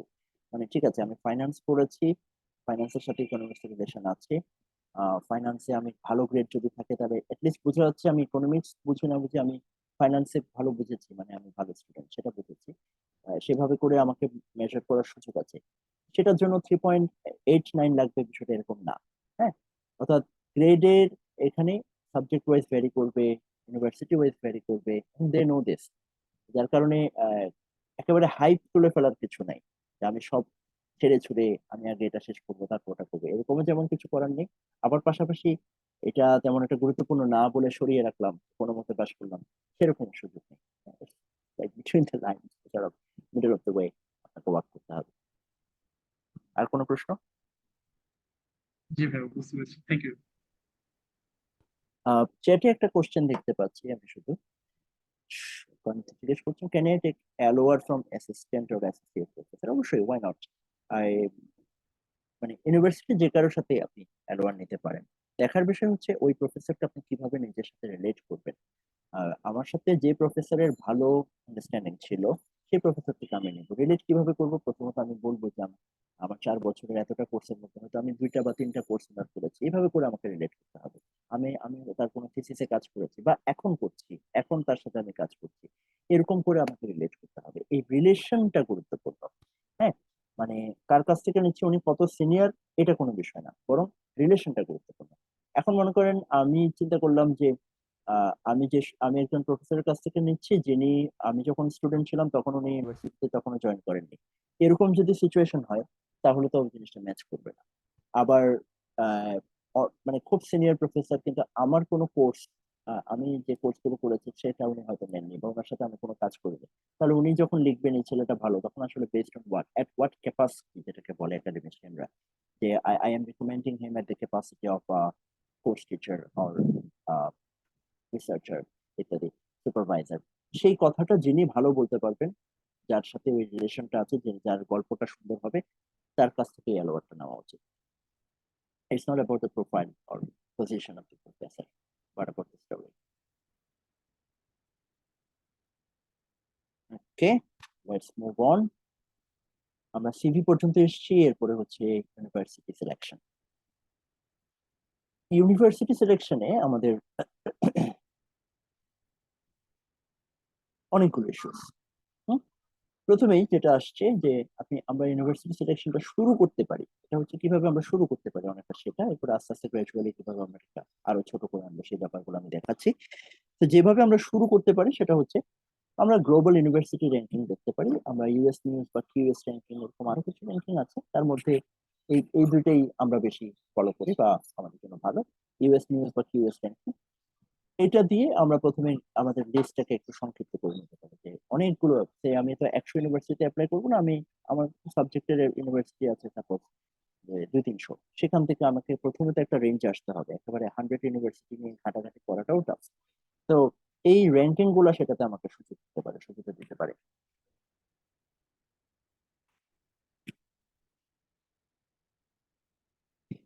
তো র্যাঙ্কিং দিয়ে আমরা প্রথমে সিলেক্ট করতে পারি। র্যাঙ্কিং এর বেলায় এখানে একটু খেয়াল করতে হবে যে সাবজেক্ট র্যাঙ্কিং এর গুরুত্ব বেশি।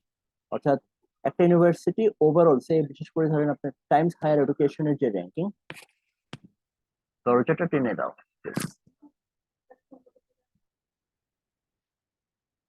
তো সরি, সাবজেক্ট র্যাঙ্কিংটা বেশি গুরুত্বপূর্ণ। সাপোজ আমি চিন্তা করলাম যে একটা ইউনিভার্সিটি গ্লোবালি খুব ভালো, টাইমস হায়ার এডুকেশন র্যাঙ্কিং এ সে খুব টপে আছে, টপ 300 এর মধ্যে আছে, টপ 400 এর মধ্যে আছে, কিন্তু আমি যাচ্ছি ইকোনমিক্সে। ইকোনমিক্সে সে কেমন? ইকোনমিক্স সাবজেক্টের র্যাঙ্কিং আমার কাছে বেশি গুরুত্বপূর্ণ। যে যে সাবজেক্টে যাবেন সেই সাবজেক্টের র্যাঙ্কিং গুরুত্বপূর্ণ। এরপরেই গুরুত্বপূর্ণ বিষয় হচ্ছে, মানে খুব ভালোভাবে যেটা দেখতে হবে সেটা হচ্ছে প্রফেসর। মানে আপনি বিশেষ করে পিএইচডি তে যেটা বলা হয় যে প্রফেসররাই হচ্ছে আপনার প্রফেসর, যিনি তিনিই হচ্ছে সবকিছু। আহ, সবকিছু তার উপরে ডিপেন্ড করে আপনার পজিশন কেমন হবে, আপনি কিভাবে পড়াশোনা করবেন, আপনার লাইফটা কেমন থাকবে, ওভারঅল আপনি কি চাপের মধ্যে পড়বেন কিনা, আপনি পাবলিকেশন কেমন করবেন, ইভেন আপনি পিএইচডি তে কতটা সাকসেসফুল হবেন, it depends a lot on the professor, on your supervisor. তো একটা ইউনিভার্সিটিতে আপনার সাবজেক্টের প্রফেসর কেমন আছে, যেমন আমি যখন ইকোনমিক্স এর সাবজেক্টে, আমি যখন ইউনিভার্সিটি থাকতে গেলাম, দেখছি প্রথমে যে ওই ইউনিভার্সিটি আমার ম্যাক্রো ইকোনমিক্স রিলেটেড পড়াশোনা করাচ্ছে কিনা, নাকি মাইক্রো ফোকাস, কি ইন্ডাস্ট্রি প্রফেসর বেশি, লেবারের প্রফেসর বেশি, নাকি মনিটারি ইকোনমিক্সের প্রফেসর আছে, মনিটারি ইকোনমিক্স যেখানে আছে। তাহলে আমি মনিটারি ফোকাসে যাচ্ছি, ইন্টারন্যাশনাল ফোকাসে যাচ্ছি, আমি সেখানকার প্রফেসর সেখানে আছে কিনা সেটা দেখছি। প্রফেসরের পাশাপাশি আরেকটা দেখছি, সেটা হচ্ছে তাদের যে ইলেকটিভ কোর্সেস গুলো অফার করা হয়, কোর কোর্সেসে কি থাকে, ইলেকটিভ কোর্সেসে কি থাকে, সেগুলো আমার সাথে ম্যাচ করে কিনা, আমার রিসার্চ অবজেক্টিভের সাথে আমার যে চাওয়া, যে সাবজেক্টে আমি যেতে চাই সেটার সাথে ম্যাচ করে কিনা। এরপরে আসছে ওই প্রফেসররা, ওখানে হাউ মেনি প্রফেসর সেটা যেমন গুরুত্বপূর্ণ, বিভিন্ন ফিল্ডের প্রফেসর আছে কিনা সেটা গুরুত্বপূর্ণ।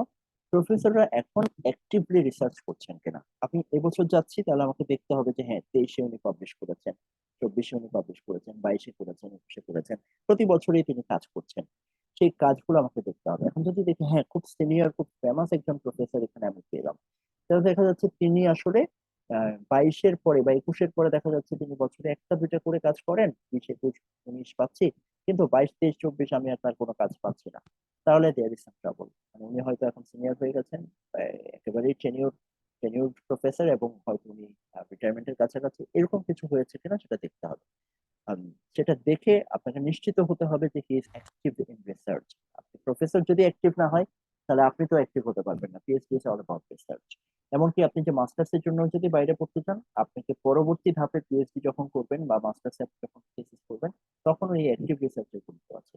এছাড়া আমি বলতে পারি ইভেন ফান্ডিং এর জন্য আপনি যদি ভালো ফান্ড পেতে চান, আপনার রিসার্চের দরকার আছে। আপনি ওখানে যদি অ্যাক্টিভ রিসার্চার থাকে, তাদের কাছে ফান্ডও থাকবে, তাদের কাছ থেকে আপনি আগে পাবেন আপনি সহজে। Collaboration is another important thing. তো প্রফেসররা কাজ করেন, কার সাথে কাজ করেন?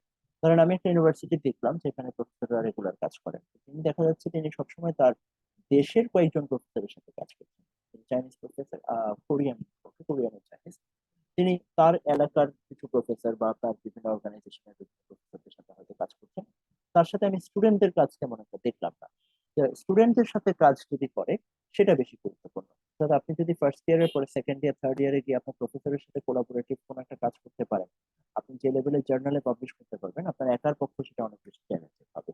এমনকি সেটা যদি এমনও হয় যে আপনি পিএইচডি শেষ করলেন, পিএইচডি করার পরে আপনি যেটা পেলেন যে আপনার থিসিস শেষ, আপনার ডিসার্টেশন কমপ্লিট হয়ে গেল, এরপরে আপনি যে সুপারভাইজার, তাকে নিয়ে এবার বলছেন যে হ্যাঁ, ঠিক আছে, এই ডিসার্টেশন থেকে আমরা একসাথে কাজ করবো, তাহলে সেটাও একটা বিশাল ব্যাপার। সেটা আপনার জব রোটেশন অনেক বেশি গুরুত্বপূর্ণ ব্যাপার হয়ে দাঁড়াবে, জব প্লেসমেন্টের জন্য অনেক গুরুত্বপূর্ণ ভূমিকা রাখবে।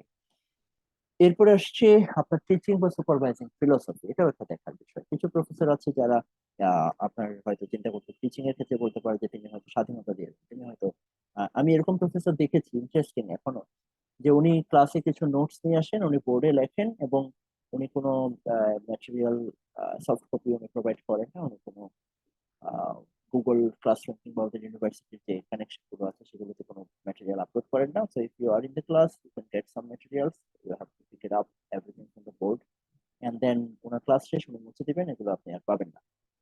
তো এইরকম সিচুয়েশনও অনেক প্রফেসরের আছে, অনেক টিচিং ফিলোসফি আছে। এরকম অনেক টিচিং ফিলোসফি আছে যে আপনাকে বললো বই পড়ে আসতে, আর বইয়ের পড়াশোনা কি আছে সেটা আপনি করবেন, আর এর বাইরে আলাপ আলোচনা কি হবে সেটা প্রফেসরের সাথে হবে। সুপারভাইজিং ফিলোসফি তো এরকম আছে, কেউ ক্লোজ সুপারভাইজ করে আপনাকে, আপনার টপিক কি হবে সেটাকে, রিসার্চ ইন্টারেস্ট কি হবে সেটাকে ফর্ম করতে সহায়তা করবে। আবার কেউ হয়তো আপনাকে ইন্ডিপেন্ডেন্স দিয়ে দিবে, যে মাঝে মাঝে ওনার সাথে দেখা করবেন, ওনাকে উনি হয়তো দুই একটা প্রশ্ন আপনার থাকলে আপনি উত্তর দিবেন। তো এরকম ফিলোসফি গুলো আপনাকে দেখতে হবে, এবং আপনাকে দেখতে হবে কোনটা আপনার সাথে যায়, আপনার টপিকের সাথে যায়। এর মধ্যে যে ক্লোজ সুপারভিশনটা বেটার আর রিল্যাক্স সুপারভিশনটা ভালো না খারাপ, এমন না। এটা হচ্ছে আপনার টপিকের সাথে, আপনার টাইপের সাথে কোনটা যায়, সেটা আপনাকে দেখতে হবে। এই খবরগুলো আপনি বেশি পাবেন, বিভিন্ন ওয়েবসাইট আছে। আহ আপনার বেশি পাবেন অবশ্য ওইখানকার স্টুডেন্টদের কাছ থেকে, যারা বর্তমানে স্টুডেন্ট আছে তাদের কাছ থেকে আপনি পাবেন যে আসলে কি সিচুয়েশন ওই ইউনিভার্সিটিতে এখন কি চলছে সেটা। আচ্ছা, কোর ইলেকট্রিক কোর্সের কথা বলেছি। এরপর রিসার্চ ল্যাব, বিশেষ করে সায়েন্সে যারা কাজ করেন তাদের জন্য, যে আপনি যে এরিয়াতে কাজ করতে চান সেখানকার ল্যাব ফ্যাসিলিটিস ওখানে আছে কিনা।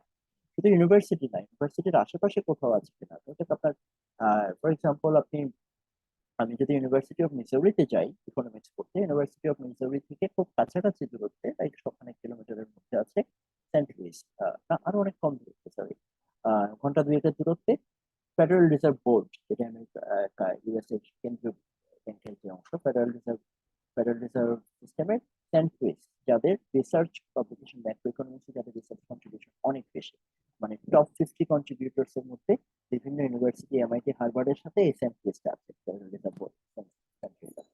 তো সেখানে আপনি জিজ্ঞেস করে দেখতে পারেন যে আমার স্টুডেন্টরা কি এখানে গিয়ে কাজ করার সুযোগ পায়, লাইক সামার ইন্টার্নশিপ, যেখানে এরকম কোনো কোলাবোরেশন কাজ করার সুযোগ পায় কিনা।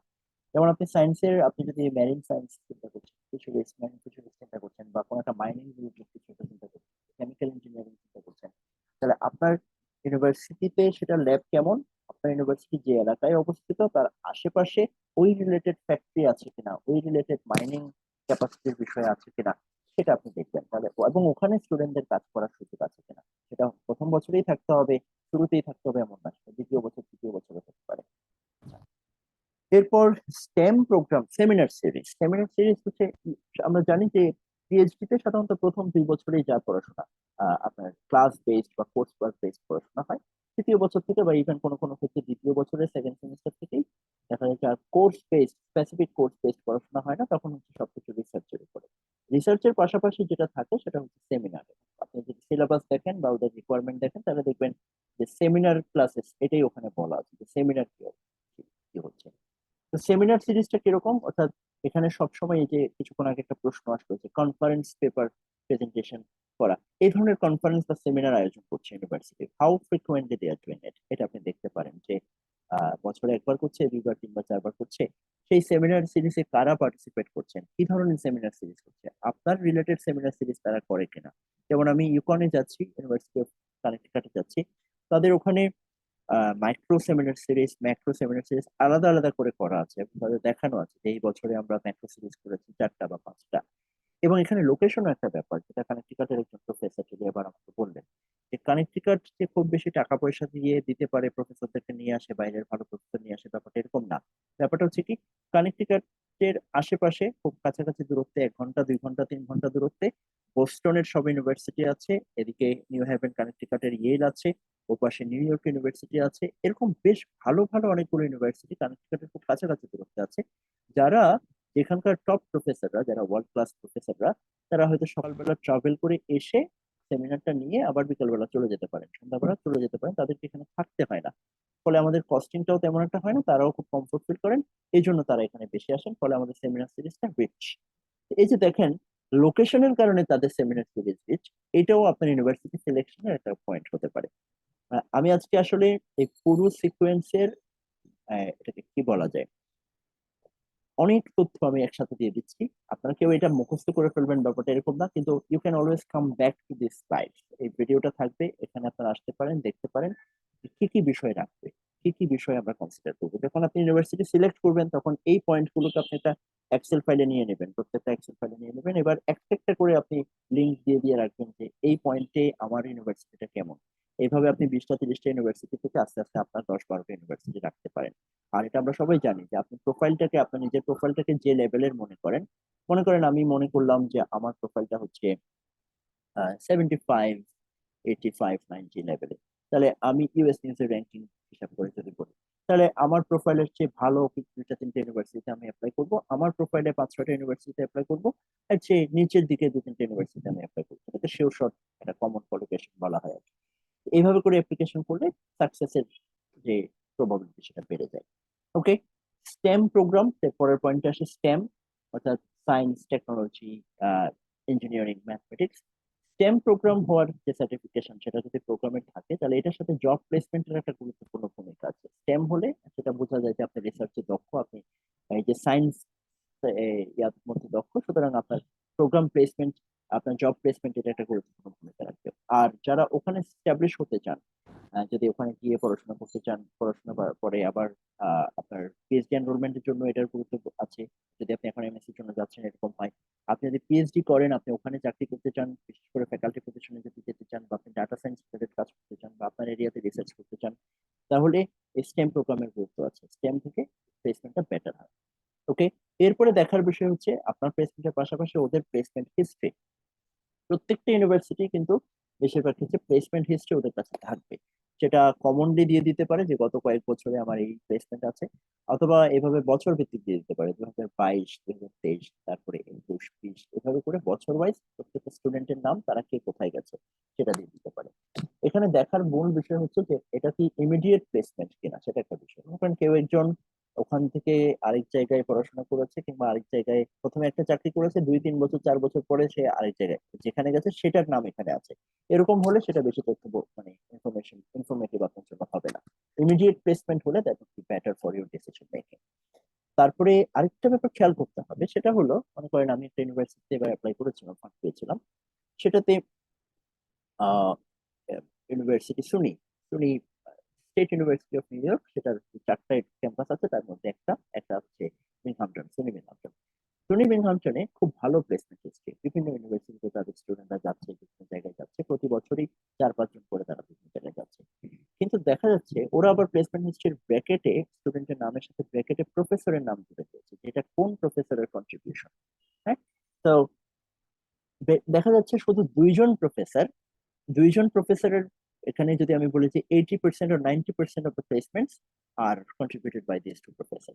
এবং তারা হচ্ছেন একজন ইন্ডাস্ট্রি নিয়ে কাজ করেন, অর্থাৎ ইকোনমিক্স এর কথা বলছি, ইন্ডাস্ট্রি ইকোনমিক্স নিয়ে কাজ করেন, একজন লেবার ইকোনমিক্স নিয়ে কাজ করেন, both of them are related to labour, micro economics or development economics. তো আমার এরিয়াতে যারা আছেন তাদের প্লেসমেন্ট দেখলাম যে আমি তেমন একটা ভালো মনে হলো না। তো এই যে বিষয়টা যে প্লেসমেন্ট হিস্ট্রিটা দেখলেই শুধু যথেষ্ট না, সেটা ইমিডিয়েট প্লেসমেন্ট কিনা, কোন ল্যাব থেকে গেছে, কোন প্রফেসরের ছাত্ররা বেশি প্লেসমেন্ট হয়েছে, আপনার প্রফেসর যিনি ওই ইউনিভার্সিটি আছেন তিনি এটার সাথে যাচ্ছেন কিনা, তিনি এটার সাথে রিলেটেড কিনা, এইভাবে করে একটু ডিটেলস আপনি দেখতে হবে। আচ্ছা, এরপর আপনার রিসার্চ এরিয়াটা কতটা অ্যাক্টিভ সেটা আপনি বোঝার জন্য আরেকটা উপায় হচ্ছে বর্তমানে যারা স্টুডেন্ট আছে তাদের রিসার্চ এরিয়া কি কি। সাধারণত সবগুলো ইউনিভার্সিটিতেই কারেন্ট স্টুডেন্টদের একটা প্রোফাইল থাকে, ইউজুয়ালি একটু সিনিয়র স্টুডেন্টদের একটা প্রোফাইল থাকে, তাদের প্লেসমেন্ট, তাদের যে রিসার্চ এরিয়া সেটা দেখতে পারেন এবং তাদের সাথে আপনি যোগাযোগ করতে পারেন। যে যোগাযোগ করে আপনি প্রফেসরদের সম্পর্কে তাদের পড়াশোনা সম্পর্কে খোঁজ খবর নিতে পারেন। দেন অবশ্যই ইউনিভার্সিটি সিলেকশনে আপনাকে দেখতে হবে ফান্ডিং অপরচুনিটিস এবং কস্ট অফ লিভিং। যেসব জায়গায় ফান্ডিংটা কিন্তু আবার কস্ট অফ লিভিং এর সাথে সরাসরি কিছুটা রিলেটেড হয়। তা আপনি বোস্টনে যে খরচে থাকতে পারবেন তার চেয়ে অনেক কম খরচে আপনি বিংহামটনে নিউ ইয়র্কে থাকতে পারবেন। নিউ ইয়র্ক সিটিতে একরকম, নিউ ইয়র্ক স্টেটের বিংহামটন এলাকাতে বা বাফেলো এলাকাতে আরেক রকম। তা আপনাকে কস্ট অফ লিভিং সম্পর্কে একটা ধারণা নিতে হবে এবং সেই অনুযায়ী আমি একটা এক্সাম্পল দিই। সুনি বিংহামটনে আমাকে অফার করেছে $26,000, আর ইউকনে আমাকে অফার করেছে প্রায় $34,000। 26,000-এ আমার সেভ হবে মান্থলি যদি আমি বিংহামটনে যেতে চাই। আর ইউকনে আমার চিন্তা করতে হচ্ছে যে আমি 34,000-এ আসলে কাভার করবে কিনা কানেক্টিকাটে। কস্টের ডিফারেন্সটা কিন্তু এত বেশি, লাইক 2/3 মনে হচ্ছে, কিন্তু কস্টের ডিফারেন্সটা এত বেশি যে এই এরকম মানে 4/1 মানে 25% এক্সট্রা দেওয়ার পরেও দেখা যাচ্ছে যে আসলে কাজ হচ্ছে না। ওকে, তো funding opportunities and cost of living relation গেল। তারপরে আসছে আপনার লোকেশন, যেটা আমি অলরেডি একটু বলেছি যে প্রক্সিমিটি টু লার্জ সিটি আছে কিনা, সেটাও ভূমিকা আছে। আপনার কাজের সুবিধা আছে, ইন্টার্নশিপ অপরচুনিটিস আছে, বিভিন্ন ফ্যাক্টরিজ যেটা আপনার রিসার্চের সাথে অপরচুনিটিস এর ব্যাপার আছে। ওই যে সিটিতে ভালো ইউনিভার্সিটি থাকলে সেটার রিলেটেড সেটার প্রফেসরদের সাথে কাজ করার হয়তো সুযোগ থাকতে পারে। অনেক ক্ষেত্রে কোলাবোরেটিভ কাজ করা, যে এই ইউনিভার্সিটিতে ভর্তি হলে এই এলাকার আরো 3টে ইউনিভার্সিটির সাথে লিঙ্ক করা থাকে, এখানকার স্টুডেন্টরা ইলেকটিভ কোর্স অন্যান্য প্রফেসরদের কাছ থেকে, অন্যান্য ইউনিভার্সিটির প্রফেসরদের কাছ থেকে নিতে পারবে, এরকম সুযোগ থাকে। তারপর ওয়েদার একটা বড় জিনিস লোকেশনে, এই ওয়েদারটা কেমন, আপনি এক্সট্রিম ওয়েদার কোনটা, তুলনামূলকভাবে ভালো ওয়েদার কোনটা, সেটাও একটা বিষয়। তবে ফোকাসটা মূলত থাকা উচিত ওয়েদারটা, আমরা এখানে থাকা অবস্থায় যতটা চিন্তা করি যে মানে বেশি ঠান্ডায় কেমনে থাকবো। আমি ম্যাসাচুসেটসে থেকেছি, সেখানে খুব কমন যে লম্বা একটা সময় ধরে -15 রেঞ্জে টেম্পারেচার ছিল, ম্যাক্সিমাম আমি পেয়েছি -29। এটা আসলে কিছু যায় আসে না মানে আহ, হ্যাঁ, এমন যদি হয় যে আপনার নাগরিক সুবিধা থাকবে না, আপনি যেখানে থাকবেন সেখানে বরফ কাটতে হবে, কিন্তু চ্যালেঞ্জিং, আপনার কষ্ট হবে, কিন্তু এটা সবাই করছে। কেউ ঠান্ডার কারণে মানে মরে বেঁচে ফিরে এসেছে, ব্যাপারটা এরকম হয়নি খুব, মানে এটা কখনো আমি শুনিনি যে আমার পরিচিত কেউ এরকম ফিরে এসেছে ঠান্ডা বেশি লাগছে বলে সে ওখানে টিকে থাকতে পারে। আর ওটা হচ্ছে ওরা যেটা বলে, একটা কথা বলে যে ওখানকার বিশেষ করে যারা বাইরে ইয়া করেন আউটডোর অ্যাক্টিভিটিস এর ফ্রেন্ড, তারা বলে যে it's not bad weather, it's bad dress. যে আপনি ওয়েদারের সাথে স্যুট করে ড্রেস পরতে পারেননি, এটা it's on you, it's not the weather that is bad, dress dress up. এবং ওরা একটা সুন্দর উদাহরণ দেয় আমাদেরকে, প্রথম দিকে আমরা যারা বাইরের স্টুডেন্টরা ছিলাম, স্টুডেন্ট ছিলাম, তাদেরকে ট্রেনে আম্পের মতো করায় শীতকালের শীতের শুরুতে কিভাবে পোশাক পরতে হবে। ওরা বলে পেঁয়াজের মতো লেয়ার লেয়ার করে পোশাক পরতে হবে। বাংলাদেশে আমরা যেটা করি, যখন শীত পড়ে তখন হয়তো হালকা একটা হাফ সোয়েটার পরি, যখন বেশি শীত পড়ে তখন ওটা খুলে ফেলি, ওটা খুলে উপরে একটা ভারী সোয়েটার বা জ্যাকেট পরি। জ্যাকেট তো গত কয়েক বছরে পরার সুযোগ বাংলাদেশ দেয়নি, গরম বাড়ছে শুধু, শীত বাড়ছে না। আর ওখানে যেটা হয় যে আপনাকে 3-4 লেয়ার 5 লেয়ারে কাপড় পরতে হবে, কারণ তখন টেম্পারেচারটা বেশি ধরে রাখে। ওকে, তো প্রক্সিমিটি লার্জ সিটি আমরা বলেছি, বাংলাদেশি কমিউনিটি বা বাঙালি কমিউনিটি, এটা বাঙালি বলার চেয়ে বাংলাদেশি বলাটা বেটার ছিল। বাংলাদেশি কমিউনিটি সেটা একটা গুরুত্বপূর্ণ ভূমিকা রাখে। আপনি যে ওখানে যাবেন, ওখানকার সাথে স্যুট করা, তাদের কাছ থেকে ইনফরমেশন, আগে ইনফরমেশন নেওয়া, পরে ওখানে সেটেল ডাউন হওয়া। বিশেষ করে আপনি যদি ফ্যামিলি নিয়ে যান, হ্যাঁ, আমার মতো যদি ফ্যামিলি নিয়ে যান, তাহলে তা এই বাঙালি কমিউনিটি আপনাকে অনেক অনেক হেল্প করতে পারবে, আপনার কমিউনিটি আপনাকে হেল্প করতে পারবে। না হলে you'll have to find it out. এমন না যে বাঙালি কমিউনিটি থাকতেই হবে, এটার কমিউনিটি দুর্বল কিংবা ছোট বলে আপনি ওই ইউনিভার্সিটিটাকে একেবারে বাদ দিয়ে দিবেন, ব্যাপারটা এরকম না। আপনাকে তখন ওই রিলেটেড প্রফেসরদের সাথে কথা বলে ওখানকার স্টুডেন্টদের সাথে কমিউনিকেট করতে হবে, তাদের ডিপার্টমেন্টের গ্রুপে যুক্ত হতে হবে। দেন ওখানকার স্টুডেন্টদের সাথে কথা বলে আপনি কমিউনিটি তৈরি করে নেবেন। আহ, বাঙালি কমিউনিটি থাকতেই হবে এটা জরুরি কিছু না, বাট ইট হেল্পস আ লট। ওকে, এরপর ইউনিভার্সিটি সিলেকশন। আপনি যখন সিলেক্ট করবেন তখন ওই ইউনিভার্সিটির ক্রাইটেরিয়া, ওই ইউনিভার্সিটি আপনাকে নেবে কিনা এটা আপনাকে দেখতে হবে। সো ওটার city requirement, score requirement, writing sample চেয়েছে কিনা, ডকুমেন্টেশন কি চেয়েছে। যেমন আহ, কিছু ইউনিভার্সিটি অ্যাপ্লিকেশন করার সময়ই বলে যে অ্যাপ্লিকেশনের সাথেই আপনাকে ট্রান্সক্রিপ্টের অফিসিয়াল কপিস, মানে অফিসিয়াল ট্রান্সক্রিপ্ট আপনাকে পাঠাতে হবে, এটা বলে দেয়। যেমন আমি ব্যক্তিগতভাবে ওগুলোকে বাদ দিই। অ্যাপ্লিকেশন করার সময় আমার যদি 10 জায়গায় অফিসিয়াল ট্রান্সক্রিপ্ট পাঠাতে হয়, bothersome, তখন ওটা আমি বাদ দিয়ে দিই। এরকম টাইপের ডকুমেন্টেশন রিকোয়ারমেন্ট আছে। রাইটিং স্যাম্পল আমার নাই, আমি আন্ডারগ্রেডে করিনি, আমাদের জাস্ট কোর্স পেজ ছিল, ইন্টার্নশিপ ছিল, এটা একটা টার্ম পেপার ছিল, বাট এটা ঠিক রাইটিং স্যাম্পল বলে কাউন্ট করার মতো না। আমি যে মাস্টার্স করেছি সেখানে থিসিস ছিল না, সেটাতে কোর্স ছিল, টার্ম পেপার ছিল। সেটার কাছে আমার কাছে মনে হয় যে রাইটিং স্যাম্পল হিসেবে দিলে পরে এগুলা খুব বেশি উত্তীর্ণ হবে না, তার উত্তীর্ণ হবে না, মান উত্তীর্ণ হবে না। তো আমি এই কারণে রাইটিং স্যাম্পল যারা চেয়েছে তাদেরকে অ্যাভয়েড করেছি।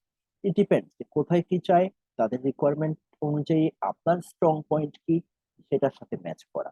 দেখেন এই পর্যায়ে এসে আমরা দেখবো যে ইউনিভার্সিটির যত বৈশিষ্ট্য, ইউনিভার্সিটি ওয়েবসাইটে যেগুলো দেওয়া আছে, ইউনিভার্সিটির বৈশিষ্ট্য আর আপনার বৈশিষ্ট্য, আপনার এলওআর এসওপি সবগুলোতে এগুলো রিফ্লেকশন থাকবে।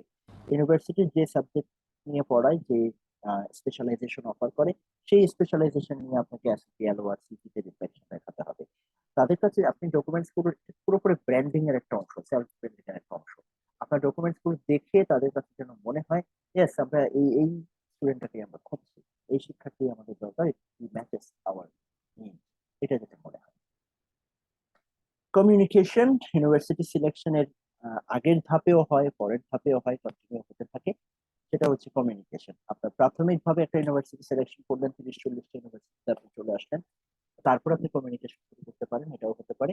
আর যাদের প্রফেসর কমিউনিকেশন লাগবে, নট সেন্ট্রাল ফান্ডস, তাদের আসলে নাম্বারটা শুনে অনেকে ঘাবড়ে যান। তো তাদের এমনও হতে পারে যে আপনি 300-400 ইউনিভার্সিটি, 300-400 প্রফেসরকে আপনি হয়তো যোগাযোগ করতে পারেন, নট ইউনিভার্সিটি, একই ইউনিভার্সিটির একাধিক প্রফেসরকে আপনি কমিউনিকেট করতে পারেন। তো কমিউনিকেশনটা হবে হয় আপনার সাবজেক্ট প্রফেসরের সাথে, তো বা যিনি আপনাকে সুপারভাইজ করবেন বলে আপনি মনে করছেন, বা যিনি আপনাকে ফান্ড দিবেন আর বা রিসার্চ অ্যাসিস্ট্যান্টশিপ দিবেন। আর সাধারণত জেনারেল আপনার যে গ্রেড কোঅর্ডিনেটর বা ডিরেক্টর আছেন তাদের সাথেও কমিউনিকেশন হয়, ডিপার্টমেন্ট। আপনার যে সেন্ট্রাল ফান্ডিং এর যে ডিপার্টমেন্ট যেগুলো আছে সেখানে প্রফেসরদের ক্ষেত্রে প্রফেসরদের আসলে কমিউনিকেশন প্রয়োজন হয় না প্রফেসরদের সাথে। এখানে গ্রেড কোঅর্ডিনেটরের সাথে প্রয়োজন হতে পারে, নাও হতে পারে। যেমন আমি যদি আগে থেকে আমার ইউনিভার্সিটি সম্পর্কে সবকিছু জানি, আমি যদি আমার পরিচিত ছাত্রদের কাছ থেকে তথ্য পেয়ে থাকি, তাহলে আমার প্রয়োজন নেই। যেমন এই বছর আমি আসলে লিটারালি একটা মেইলও করিনি, একটা ইমেলও করিনি, বাট এটা আমার ইকোনমিক্স, সেন্ট্রাল ফান্ডিং এবং ওই ইউনিভার্সিটি গুলোর ওয়েবসাইট গুলো খুবই রিচ ছিল, সবকিছু সেখানে ছিল, আমার কিছু জানার প্রয়োজন হয়নি, তাই আমি করিনি। বা জানা সাধারণত প্রয়োজন হয়ে থাকে। তো এটার জন্য একটা টাইমও আমরা রাখি। এবং এই কমিউনিকেশনের আগেই প্রফেসররা এক্সপেক্ট করবেন যে আপনি আপনার যে প্রোফাইল সেটা সহ ওনার সাথে কমিউনিকেট করবেন। আপনি এমনিতে যদি বলেন যে আমি এটা করতে চাই, তাহলে উনি তো আপনাকে সম্পর্কে কিছু বলতে পারছেন না। আপনার কাছে, ওনার কাছে ফান্ড আছে কিনা, ওনার কাছে হয়তো ফান্ড আছে, কিন্তু সেটা আপনাকে বলবেন কিনা সেটা ডিপেন্ড করছে আপনার ফান্ডিং এর, আপনার যে ফান্ডিং এর এলিজিবিলিটি আছে কিনা সেটার উপর। তাই ইমেলটা হতে হবে খুব সুন্দর। প্রথমত যে জিনিসটা দরকার এটা এখানে, যে সেলুটেশন। আমরা বাংলাদেশে না কেন যেন ডিয়ার স্যার একটা খুব পরিচিত, খুব কমন একটা সেলুটেশন, যেটা ওরা রীতিমতো বেয়াদবি হিসেবে নিতে পারে। আপনি ডিয়ার প্রফেসর বলবেন সবসময়, এটা হচ্ছে একদম স্ট্যান্ডার্ড সেলুটেশন, ডিয়ার প্রফেসর। এবং পরবর্তীতে আপনি অন্য কিছু বলতে পারেন। আপনি যদি কোঅর্ডিনেটর, আপনি যদি অফিসের কারোর সাথে যোগাযোগ করেন, উনি যেভাবে আপনাকে অ্যাড্রেস করেছে, হ্যালো, হ্যালো রাফি, তাহলে উনি হয়তো নিচে সাইন করেছেন, আপনি দেখবেন এডি, ওনার নামটা হয়তো আরো অনেক লম্বা। তো আপনি তখন তাকে হাই এডি আপনি বলতে পারেন, কমিউনিকেশনটাকে প্যারালাল নিয়ে আসার জন্য। আর না হলে জাস্ট প্রফেসরদের সাথে সবসময় dear professor is the best way. আচ্ছা, দেন ইমেলের টাইমিং একটা গুরুত্বপূর্ণ জিনিস, আমি এটা ছেড়ে এসেছি। আমাদের সাথে ইউএস এর ডিফারেন্স তো 10 থেকে 12 ঘন্টা স্টেট ওয়াইজ, তাদের যেমন কানেক্টিকাটের সাথে আমাদের ডিফারেন্স 10 ঘন্টা, লুইজিয়ানার সাথে বোধহয় 12 ঘন্টা। তো 11 ঘন্টা ডেলাইট সেভিং চলছে অনেক জায়গায়। টাইমিংটা সম্পর্কে আপনাকে জানতে হবে। দেখেন যেটা হয় ওখানে, আমি যেটা সবসময় পেয়েছি পেয়েছি এবছর, আগের বছর, যে আমরা যখন মেল করি, ওদের সকাল হয়েছে কিনা সেটা আমাকে দেখতে হবে। ওদের যেমন আজকে ওদের ওখানে শনিবার, শনিবার রবিবার ওদের বন্ধ। আপনি আজকে মেল করেছেন, এই মেলটা অনেক পিছনে চলে যাবে, সেই মেলটা জবাব কিন্তু 2 দিনেও দিবে না। আপনাকে মেল করতে হবে সোম মঙ্গলবারে। সোমবারে সে যখন অফিসে আসবে, বা একদিন পরে মঙ্গলবারে যখন সে অফিসে আসবে, প্রথম দিন সে অন্যান্য কাজে মেল নাও করতে পারে, ডিপেন্ডস অন দেয়ার রোল। তো দ্বিতীয় দিন যখন সে অফিস করবে, তখন সকালবেলা এসে যাতে আপনার মেলটা সবার উপরে দেখে, সেই ব্যবস্থাটা আপনাকে করতে হবে। সেই জন্য বেটার হচ্ছে ওরা কাজ শুরু করে মোটামুটি 7টার পর পরই শুরু করে দেয়, 8টা থেকে ওরা মোটামুটি রেগুলার কাজ করে, 8টা 9টা।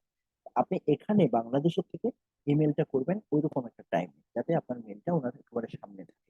আপনাকে ধরে নিতে হবে যে একজন প্রফেসর, গ্রেড কোঅর্ডিনেটর এই সময়ে প্রতিদিন হয়তো শত শত ইমেল রিসিভ করছেন, এবং তার চেষ্টা করছেন উনি যতটা সম্ভব জবাব দিতে। সুতরাং আপনার জবাবটা যদি, আপনাকে দেওয়া জবাবটা যদি খুব সংক্ষেপে হয়, জাস্ট লাইক আপনি পুরো একটা প্যারা লিখেছেন, 2-3 প্যারা লিখেছেন, উনি বলেছেন ইয়েস, খুশি হয়ে যায়, মানে এখানে কষ্ট পাওয়ার কিছু নাই। হ্যাঁ? আর উনি যদি রিপ্লাই দিতে 1 দিন 2 দিন 3 দিন দেরি করেন, কষ্ট পাওয়ার কিছু নেই, দিবেন।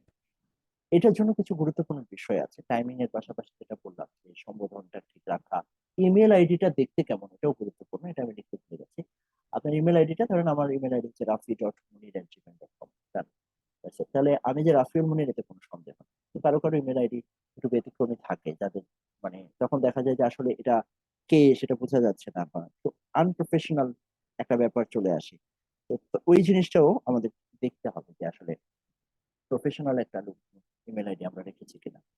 সাকসেন্ট ইন্ট্রোডাকশন, তো আপনি যে মেল করবেন, মেইলে আপনি নিজেকে পরিচয় দিবেন, নিজের স্কোর, এডুকেশন গুলো সম্পর্কে বলবেন।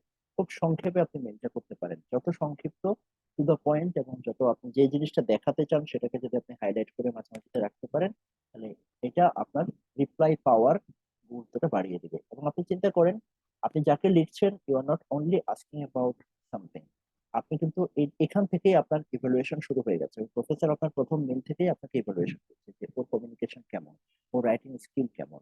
আপনি যদি আপনার রিসার্চ ইন্টারেস্ট নিয়ে বিশাল একটা লেখা লিখে ফেলেন, মানে মেলটা অনেক লম্বা হয়ে যায়, আপনার এডুকেশন নিয়ে যদি আপনাকে অনেক লম্বা করে লিখতে হয়, তাহলে কিন্তু আপনার ইমেল লেখার স্টাইল যে ভালো না সেটা উনি ধরে ফেলছেন।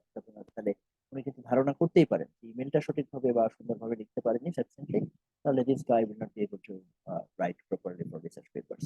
স্বাভাবিক এটা ধরে নেওয়াটা। তো ইমেলটা গুরুত্বপূর্ণ। ইমেলের টাইমিং সম্পর্কে আমি বললাম, কাকে করবেন বললাম, কিভাবে শুরু করবেন সেটা বললাম, কি কি লিখবেন সেটা অনেকটা ধারণা দিলাম।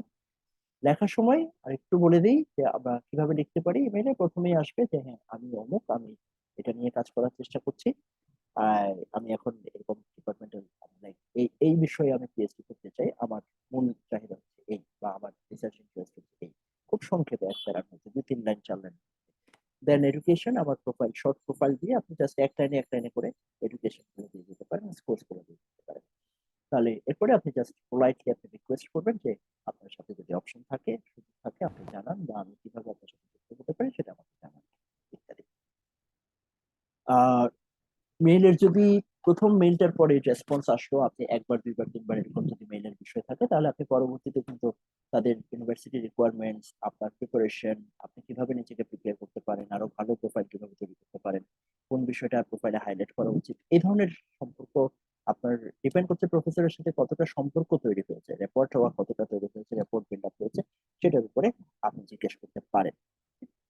আচ্ছা, দেন আসছে, এবার আমরা ইউনিভার্সিটি সিলেক্ট করে ফেললাম, we have got hour everything, like we have got hour profile.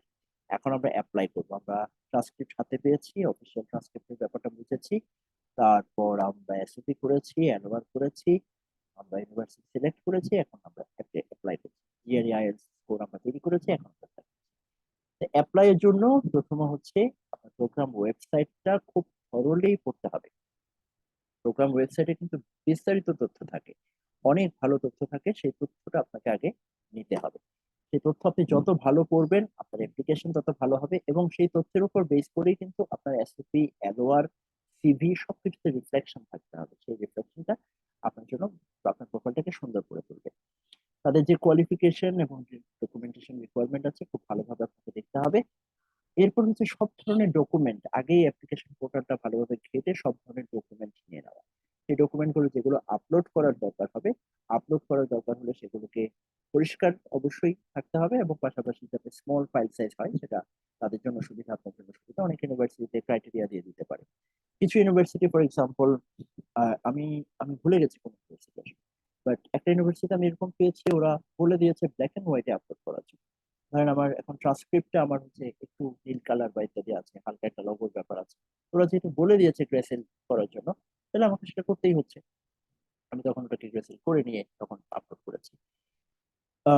Start early, submit early, most important, খুবই গুরুত্বপূর্ণ বিষয়। আপনি আগে থেকে শুরু করলে অ্যাপ্লিকেশন চলমান অবস্থায় আপনি অনেক কিছু বের করতে পারেন। যেমন আহ, আমি অ্যাপ্লিকেশনে এরকম দেখেছি, আমি করতে করতে একটা পর্যায়ে গেলাম, সেখানে বক্স দিয়ে দিয়েছে যে তোমার এক্সপেরিয়েন্স গুলো এখানে দেখো। এক্সপিরিয়েন্স কিন্তু আমার সিভি কিন্তু সে নিচ্ছে, আমার এসওপি নিচ্ছে, সবকিছু নিচ্ছে, কিন্তু এই এক্সপিরিয়েন্স লেখার জন্য একটা বক্স দিয়েছে এবং বলে দিয়েছে 400 শব্দ, 500 শব্দ এভাবে বলে দিয়েছে। বলেছে তোমার এই ইকোনমিক্সে তুমি কোন কোর্স করেছো সেগুলো লেখো। ট্রান্সক্রিপ্ট কিন্তু নিয়েছে, কিন্তু আলাদা আলাদা ভাবে সেখানে উল্লেখ করতে হয়েছে আমাকে লেখা। একটা ইউনিভার্সিটিতে অ্যাপ্লাই করার সময় পোর্টালে আমি পেয়েছি কভার লেটার চেয়েছি, কভার লেটার আপলোড করো, যেটা আগে পরে কোথাও ছিল না। তার অ্যাপ্লিকেশনের যে অ্যাপ্লিকেশন পূর্ববর্তী যে রিকোয়ারমেন্টের যে ওয়েবসাইট, সেখানে কোথাও ছিল না। তা আমি যদি এখন দেখা যাক, আমি যদি আমার 15 তারিখ ডেডলাইন, আমি যদি 14 তারিখ অ্যাপ্লাই করতে বসি, মাঝরাতে অ্যাপ্লাই করার সময় যদি দেখি যে কভার লেটার চেয়েছে, সেটা লেখাটা আমার টাফ হয়ে যাবে। তো আমাকে, আমি অবশ্য লিখেছি এরকম ভাবে, কিন্তু আমার সাজেশন থাকবে যে don't do this, start early. অবশ্যই যাতে এই ধরনের ব্যতিক্রম জিনিস পাবেনই। প্রত্যেকটা ইউনিভার্সিটির পোর্টাল কম বেশি কিছু কিছু আলাদা আলাদা।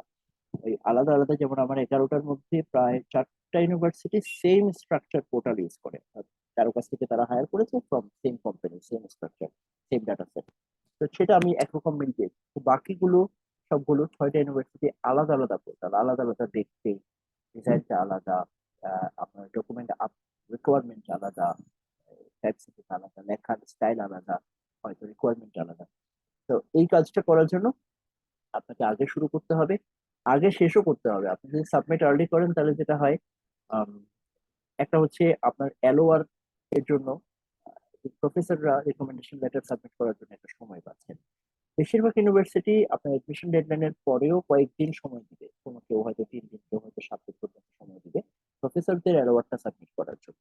বাট এটা কিন্তু কমিটেড না। ইউনিভার্সিটি যদি না দেয় তাহলে আপনার কিছু করার নেই, ঠিক আছে? তো এই জন্য আগে সাবমিট করা উচিত। আপনি যদি সাবমিট করেন এরপরে প্রফেসর অ্যাওয়ার্ড দিতে পারবেন, সেই জিনিসটা দেখা উচিত। কোনো কোনো ক্ষেত্রে পোর্টালে দেখা যায় যে আপনার প্রফেসরের যে পোর্শনটা আছে, অ্যাওয়ার্ডের যে পোর্শনটা আছে, সেটা আগেই চলে আসে। ফুল অ্যাপ্লিকেশন সাবমিট না করেও শুধু প্রফেসরদের ইমেল আইডি দিয়ে প্রফেসরদের কাছে অ্যাওয়ার্ডের সাবমিশনের সুযোগ দেওয়া যায়।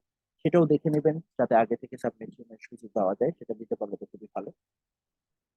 তো আর সাবমিট আর্লি করলে আরো সুবিধা হচ্ছে, ধরেন কোন একটা ডকুমেন্ট আপনি মিস করেছেন, শেষ করার পরে মনে হলো যে এই ডকুমেন্টটা তো দিলে ভালো হতো, তখন হয়তো আপনার একটা যোগাযোগের সুযোগ থাকবে বা আপলোড করার সুযোগ থাকবে। মোস্ট অফ দ্য কেসে সাবমিট করার পরেও আপলোড করার সুযোগ থাকে, মানে ডেটটা লেখা থাকে যে কোথায় আপলোড করতে। Okay, then communicate to remove any confusion. অবশ্যই যদি কোনো কনফিউশন থাকে যে এই টপিকটা কি চেয়েছে আপনার ডিসকাশনটা, তখন ওইখানকার স্টুডেন্টদের সাথে, গ্রেড কোঅর্ডিনেটরের সাথে, অফিস যারা আছেন তাদের সাথে কমিউনিকেট করে নেবেন। আমরা প্রায় শেষের দিকে চলে আসছি, এখন অ্যাডমিশন এন্ড ফান্ডিং। আমরা অ্যাপ্লিকেশন করেছি, এখন আমি ফান্ডিং বা admission পাচ্ছি। Decision in the portal and email, but বিভিন্ন জায়গায় ডিসিশনটা আসবে। ইমেলে ডিসিশন আসতে পারে, পোর্টালে আসতে পারে। আপনাকে অ্যাপ্লিকেশন পোর্টাল মাঝে মাঝে সেখানে দেখতে হবে। কিছু ইউনিভার্সিটি ইমেলে নাও পাঠাতে পারে, আমার হয়েছে এরকম, পোর্টালে আসছে তার 2-3 দিন পরে ইমেল আসছে, আমি গিয়ে দেখলাম যে পোর্টালে তো আগেই যাওয়া ছিল। তা এরপরে ডিসিশন, অ্যাডমিশনের যে ডিসিশন, অ্যাডমিশন ডিসিশনের পরপরেই আপনার সাধারণত ফান্ডিং ডিসিশন চলে আসে। ইউনিভার্সিটি ওয়াইজ ভ্যারি করে। কিছু বেশিরভাগ ইউনিভার্সিটি যেটা দেখা যায়, অ্যাডমিশনটা আসবে সেন্ট্রাল একটা অথরিটি থেকে, ডিন অফ দি ইউনিভার্সিটি বা এরকম। তারপরে তারা বলে দিবে যে আপনার ডিপার্টমেন্ট থেকে আপনার সাথে কথা বলবে ফান্ডিং এর ব্যাপারে। ডিপার্টমেন্ট থেকে আপনাকে একটা লেটার পাঠাবে, ফান্ডিং লেটার বা অফার লেটার বা অ্যাপয়েন্টমেন্ট লেটার, এভাবে করে আপনাকে লেটার পাঠাবে, সেটা ইমেইলে পাঠাবে সাধারণত। আবার কোনো কোনো ক্ষেত্রে এটা এডমিশন থেকে ফান্ডিং এর দূরত্ব আমি 2 দিন 3 দিনের মধ্যে পেয়েছি কানেক্টিকাটে, 2 সপ্তাহের মধ্যে পেয়েছি বিংহামটনে, যেখানে এডমিশন আমাকে আবার লিখতে হয়েছে যে কি ব্যাপার, আপনার ফান্ডিং এর ইয়া নেই। আমি এডমিশন পেলাম, ফান্ডিং এর কি অবস্থা? তখন বললো যে হ্যাঁ আমরা এই সপ্তাহ শেষ নাগাদ দিব। দিল দ্বিতীয় সপ্তাহে দিয়ে।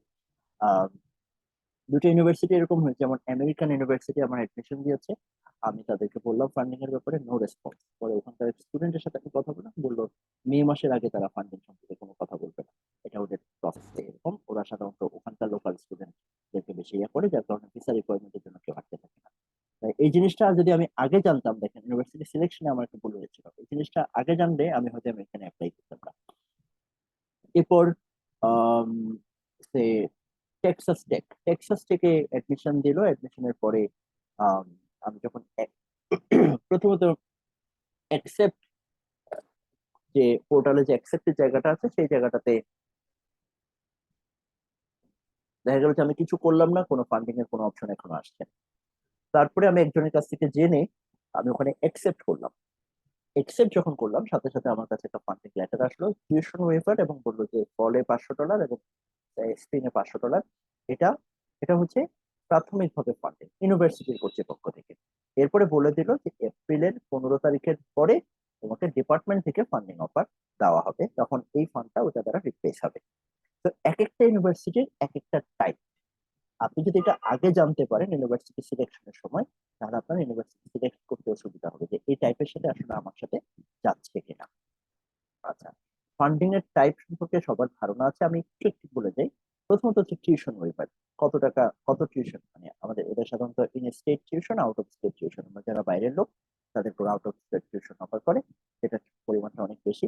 তাহলে ফান্ডিং এর প্রথম স্টেপ হচ্ছে টিউশন ওয়েভার দিল, তারা কত পার্সেন্ট ওয়েভার দিল। ফুল ফান্ডেড যখন আমরা বলি তখন সাধারণত 100% টিউশন ওয়েভার থাকে। টিউশন ওয়েভারের পাশাপাশি যে ফান্ডিং দেওয়া হয় সেটা আসে গ্রাজুয়েট অ্যাসিস্ট্যান্টশিপ বা জিএ থেকে। গ্রাজুয়েট অ্যাসিস্ট্যান্টশিপে আপনাকে এমপ্লয় করবে তারা, ইউএস ভিসার রিকোয়ারমেন্ট অনুযায়ী আপনি ইন ক্যাম্পাস 20 ঘন্টা পার উইক আপনি কাজ করতে পারবেন। এই 20 ঘন্টা, সর্বোচ্চ 20 ঘন্টা আপনাকে ইউনিভার্সিটি কাজে দিতে পারবে। আপনি আহ 10 কেউ যখন 50% যদি আপনাকে ফান্ড দেয়, যেমন মাস্টার্স এটা হয়ে থাকে যে 10 ঘন্টার জন্য আপনাকে ফান্ড দিল, বাকি 10 ঘন্টা আপনাকে অন্য জায়গায় কাজ করার সুযোগ দিতে হবে, সাধারণত ইনসাইড দ্য ক্যাম্পাস, কোনো কোনো ক্ষেত্রে বিশেষ প্রয়োজনে প্রফেসরের অনুমতি সাপেক্ষে হয়তো আউট ক্যাম্পাস। অনেক ক্ষেত্রে 15 আওয়ার্স থাকে, যেমন কানেক্টিকাটে আমাকে প্রথমে 15 ঘন্টা ফান্ড দিয়েছিল। পরে আমি যখন তাকে বললাম যে কানেক্টিকাটে ফ্যামিলি নিয়ে আসতে হবে, আমি কানেক্টিকাটে এই ফান্ডে আমি কভার করতে পারবো না, আমি এই জন্য নিহান্টনে যাচ্ছি। আমি এটা প্রফেসরকে যখন জানালাম তখন তিনি বলেন যে একটু বসো, আমি দেখি কি অবস্থা। পরে তারা এটা রিভাইজ করে 20 ঘন্টা দিয়েছে। If you have multiple offers you can really bargain with them. তখন আপনি ইন্টারভিউর আদার সাইডে চলে আসছেন, তখন প্রফেসররা চাইবে যে আমি যাকে নিতে চাই সে যাতে আবার এখানে আসে। এটা তাদেরও একটা গুরুত্বপূর্ণ বিষয়, তাদের সাথে ম্যাচ করে এরকম স্টুডেন্ট তারা পাচ্ছে কিনা। Okay, graduate assistantship comes in form of three ways, three forms, like teaching assistantship, আপনাদের টিচার হিসেবে কাজ করতে দিবে গ্রেডিং ইত্যাদি করার জন্য। তারপর একটু সিনিয়র হলে পরে আপনাকে হয়তো কোনো একটা কোর্সের ল্যাব ওয়ার্ক বা সলিউশন ক্লাসগুলো দিতে পারে। পাশাপাশি আপনাকে আরেকটু সিনিয়র হলে পরে আপনাকে ফুল একটা কোর্স ইন্ডিপেন্ডেন্টলি রান করার সুযোগ দিতে পারে, depends on your performance and others. Research assistantship, যেটা সাধারণত প্রথম বছর থেকে হতেও পারে। ইকোনমিক্স লাইনে যারা আছে তাদের জন্য রিসার্চ অ্যাসিস্ট্যান্টশিপ প্রথম বছরে হয় না। প্রথম বছরে আপনি টিএ হিসেবে কাজ পাবেন, দ্বিতীয় বছর থেকে আপনি, বা বেস্ট প্রথম বছরের শেষে আপনি কোয়ালিফাইং রাউন্ডের পরে আপনি হয়তো রিসার্চ অ্যাসিস্ট্যান্টশিপ পাবেন। কমিটমেন্ট আপনি হয়তো সেকেন্ড সেমিস্টার থেকে পেতেও পারেন, পারফরমেন্স ইজ দ্যাট গুড। আর অ্যাডমিনিস্ট্রেটিভ কিছু কাজ হয়তো দিতে পারে, যে ওই বিশেষ করে 10 ঘন্টার পরে বাড়তি যে মাস্টার স্টুডেন্টদেরকে যেরকম দেয় সেখানে অ্যাডমিনিস্ট্রেটিভ কাজ দিতে পারে। এটা হতে পারে আপনাকে লাইব্রেরি বা সেমিনার রুমে আপনি বসছেন, কিছুটা অর্গানাইজ করছেন, বা আইটি সাপোর্ট দিচ্ছেন, এরকম অ্যাক্টিভিটি। অর্থাৎ ইটস অল অ্যাবাউট এমপ্লয়মেন্ট।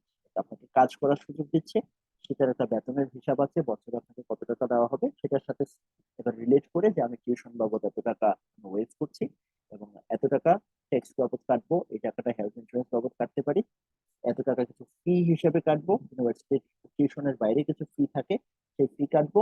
সেই ফি এর মধ্যেও আবার একটা অংশ ওয়েজও থাকতে পারে আপনার ইয়াতে।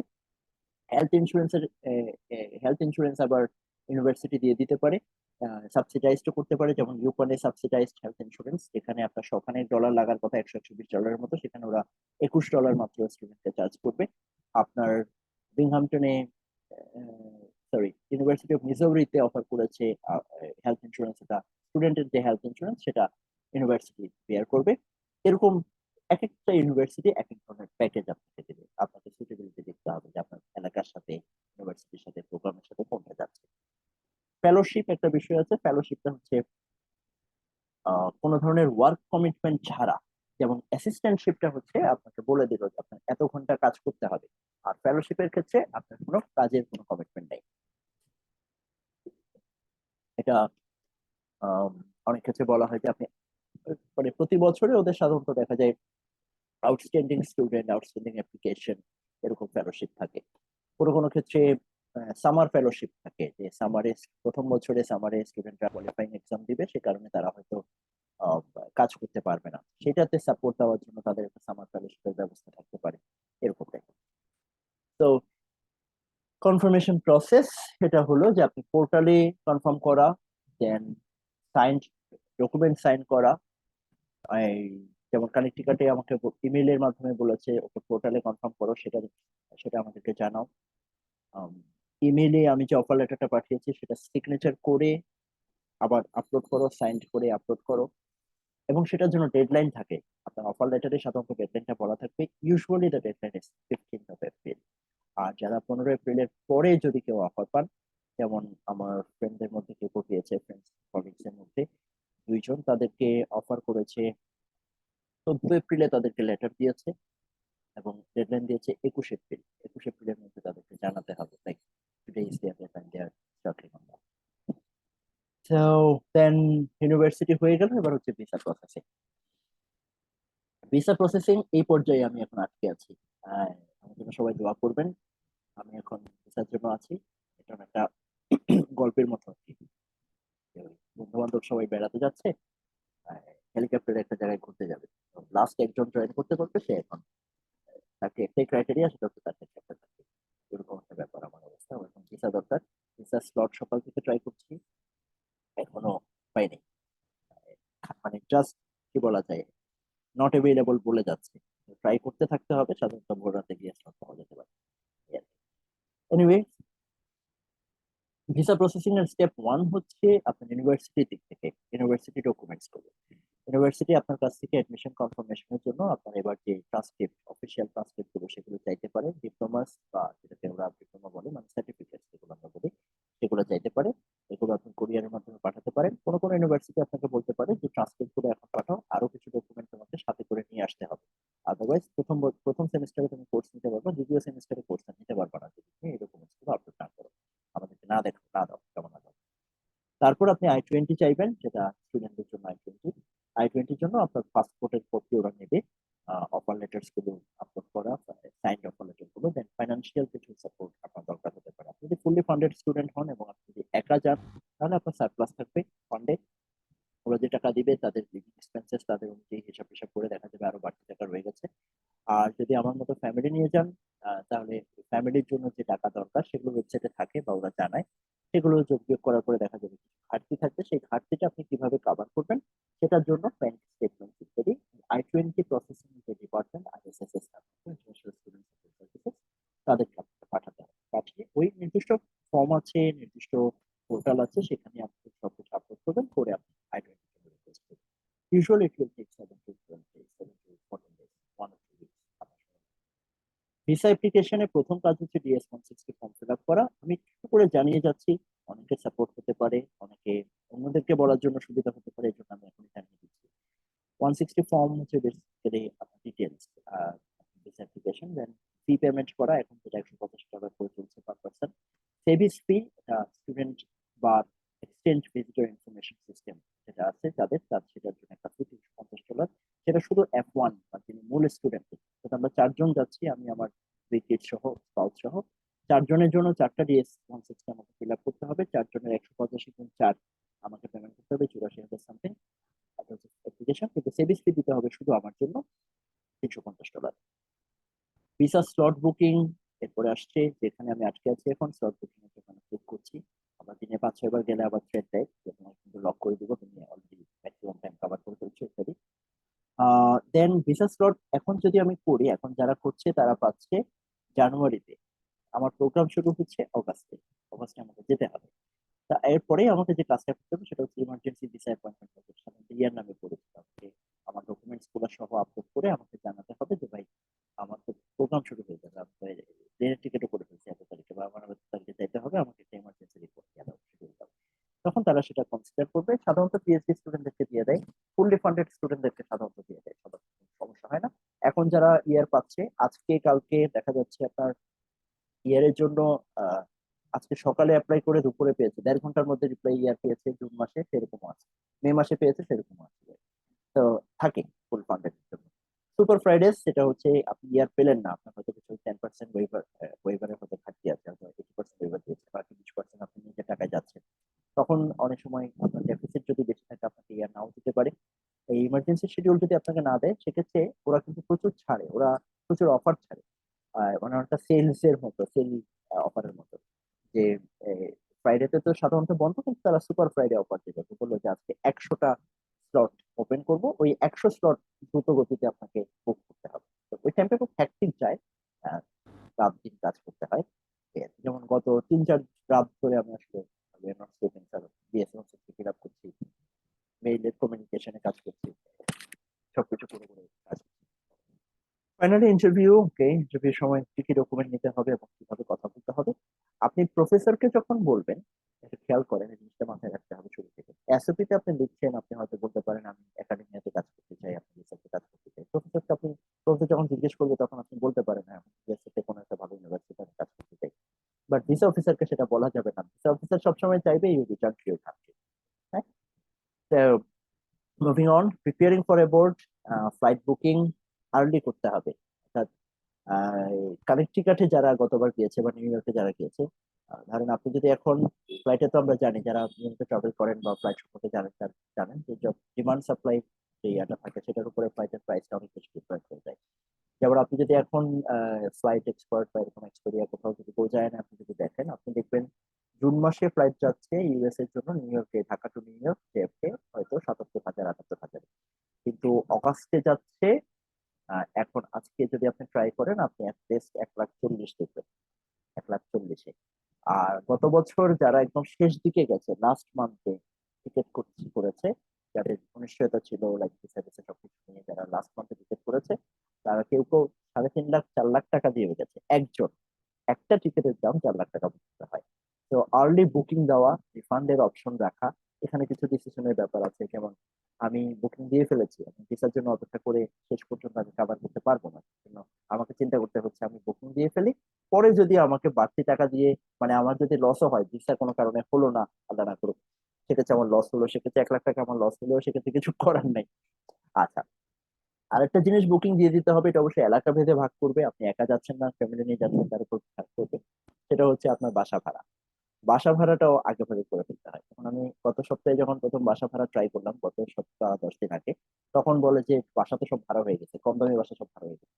পরে এক স্টুডেন্ট যে ছেড়ে দিয়ে আরেক বাসায় যাচ্ছে, তার কাছ থেকে তার সাথে আমি এক্সচেঞ্জ করেছি। এখানে কিছু জিনিস আছে, এগুলো নিয়ে আমরা পরে আলাপ করতে পারবো, যেহেতু বলে ফেলি যে বাসার সাথে আপনার হিটিং ইনক্লুডেড কিনা। আপনার হিটিং সার্ভিস, হিটিং যে অর্থাৎ শীতকালে যে হিটিং দরকার হবে সেটা যদি ইনক্লুডেড না হয়, শীতকালে আপনার ইলেকট্রিসিটি বিল $300 বেশি আসবে, সেটা আপনি যদি আগে থেকে হিসাব না করেন, you will be in trouble. Public commute available কিনা, আপনার গাড়ি লাগবে কিনা, গাড়ি লাগলে আপনার $300-400, $300 খরচ বেশি হবে।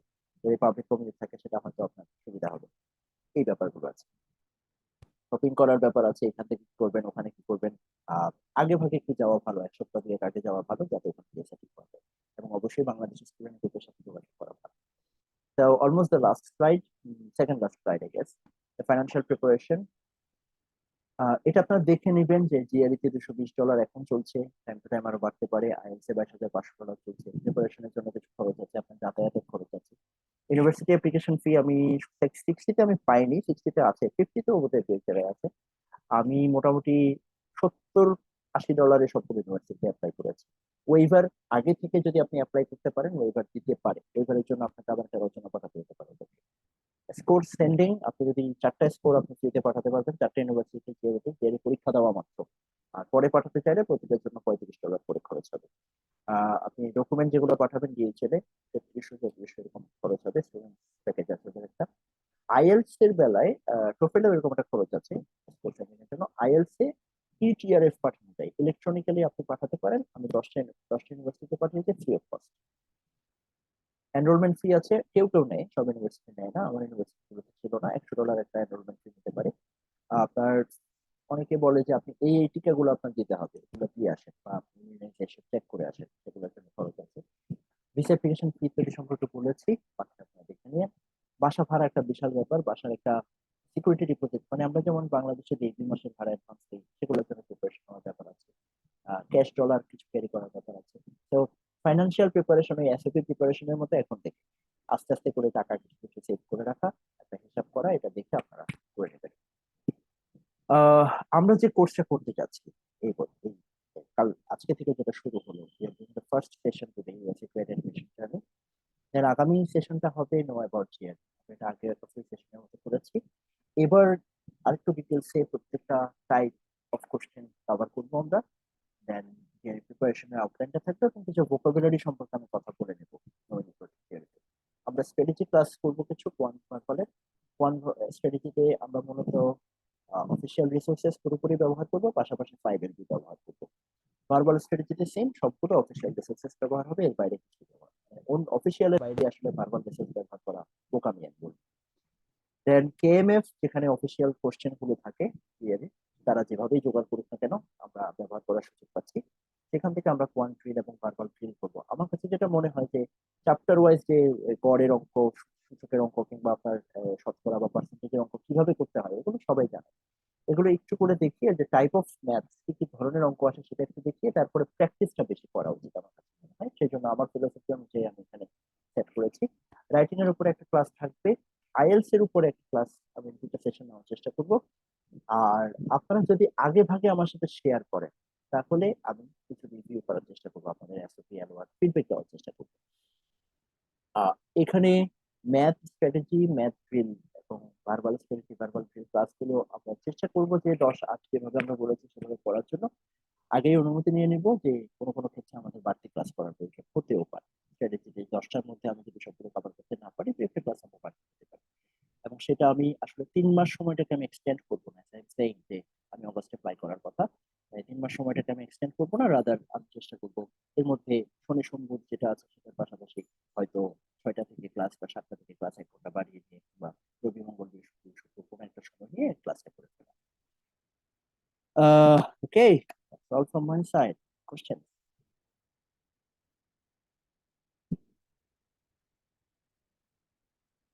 Hello?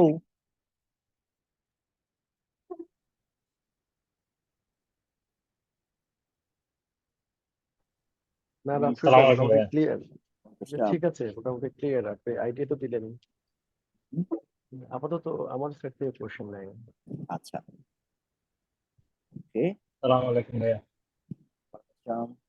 জি। জি ভাই, আমারও মনে হচ্ছে আপনি যথেষ্ট, আমি এই পর্যন্ত যতগুলো ভিডিও দেখছি আর কি, গত বছর থেকে প্রিপারেশন দিচ্ছি, আমার কাছে মনে হচ্ছে আপনি অনেক কিছু কভার করছেন, যথেষ্ট ভালোভাবে কভার করছেন। আমার একটা ইনকোয়ারি ছিল, এটা অলরেডি ইনক্লুডেড, যে যখন আমি চেষ্টা করবো আমার ওই এসওপিটা হচ্ছে আগে থেকে সেন্ড করে রাখার আপনার কাছে। অবশ্যই তো অবশ্যই। মানে যাতে আমি প্রপার একটা ফিডব্যাক পেলে ওটাকে আরো একটু ভালো করে তৈরি করতে পারি। থ্যাংক ইউ ভাইয়া। আচ্ছা, ধন্যবাদ। আসলে এখানে আমার একটা ক্রেডিট দিয়ে রাখা উচিত। এখানে এই যে সব তথ্য, এগুলো কিন্তু কোনোটাই আমি নিজে রচনা করি নাই definitely। এগুলো সবগুলা বিভিন্ন জায়গায় বিভিন্ন ফোরামে বিভিন্ন ওয়েলের সাথে ইন্টারঅ্যাক্ট করেছেন। খেলোয়াড় সম্পর্কে লিখেছেন, কোন একটা ওয়েবসাইটে লেখা আছে, এসপি সম্পর্কে কোথাও লেখা আছে, সিভি সম্পর্কে লেখা আছে, কেউ না কেউ সাজেশন দিয়ে দিয়ে লিখে দিয়ে তৈরি করেছে। I just accumulated them all. আমার কাজ ছিল মানে সংগ্রহ করে কাজ করা, যে এক জায়গায় আনার একটা চেষ্টা করেছি যেটা হয়তো সবার উপকার হবে। এবং you can come back to this video, যে যখন অ্যাপ্লিকেশন করবেন তখন আসবেন, যখন এসপি লিখবেন আবার একটু দেখবেন, দেখে দেখে কাজ করে করবেন। সাবরিনা প্লিজ। আসসালামু আলাইকুম স্যার। স্যার আমার প্রশ্ন বলতে মনে হয় আপনি শেষের দিকে উত্তর দিয়ে ফেলেছিলেন, বাট আমি একটু অমনোযোগী ছিলাম আর কি। আমরা অফিসিয়াল রিসোর্সেস ব্যবহার করব বলতে সবগুলো তো ওয়েবসাইটে বুঝেছেন, তাই না স্যার?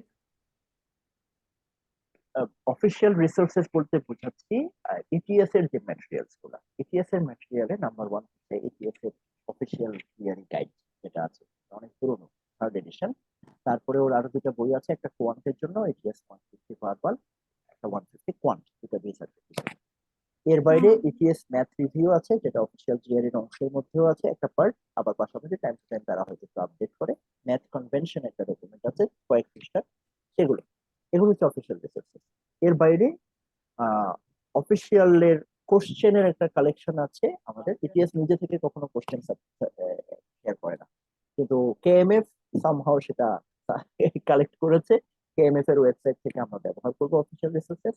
আর আরেকটা হচ্ছে যেটা বলা হয় ভার্বালে, আপনি দেখবেন মেগুস কিংবা এরকম যারা খুব হাই ফাই প্রোগ্রাম রান করছে, অনলাইন রিসোর্স নিয়ে কাজ করছে, তারাও বলে যে কোয়ান্টের জন্য আমরা ভালো কাজ করি, কিন্তু ভার্বালে বিশেষ করে RC, reading comprehension, text function, এগুলাতে ইটিএস এর স্ট্যান্ডার্ডে ক্লাস কোশ্চেন প্রিপেয়ার করাটা it's challenge, it's tough.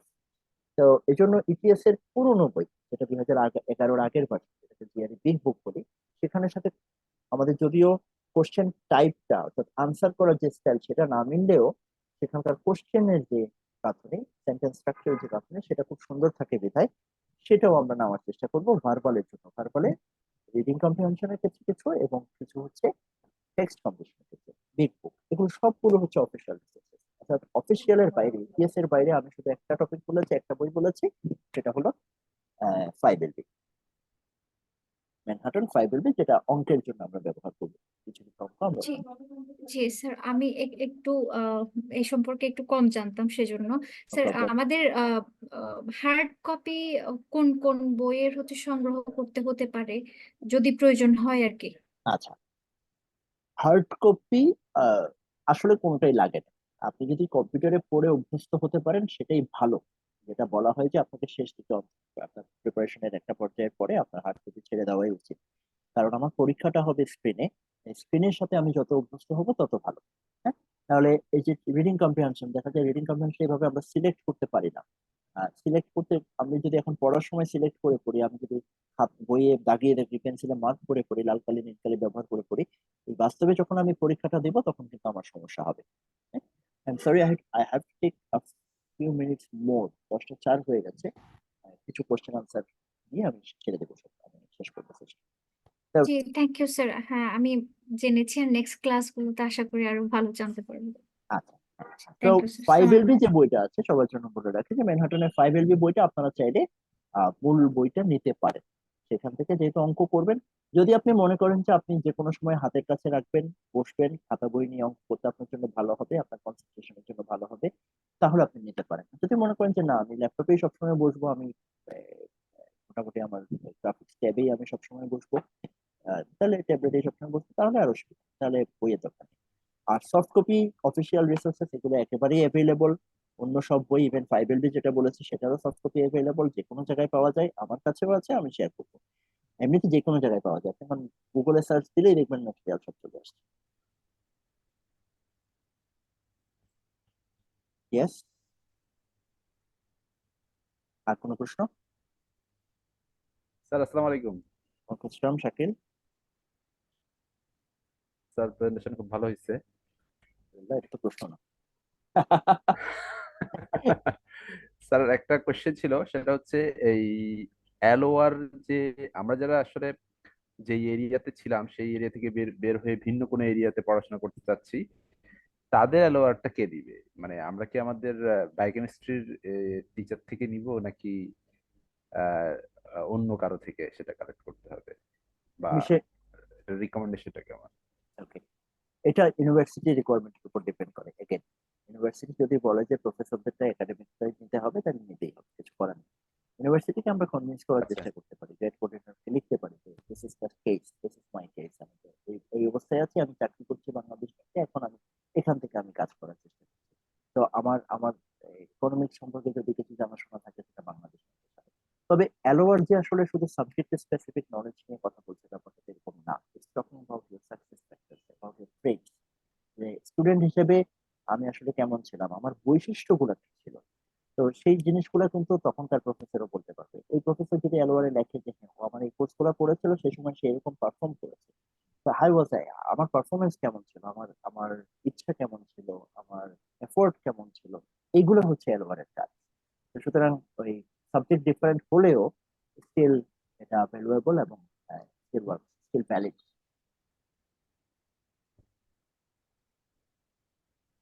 Thank you sir. আর কোনো প্রশ্ন?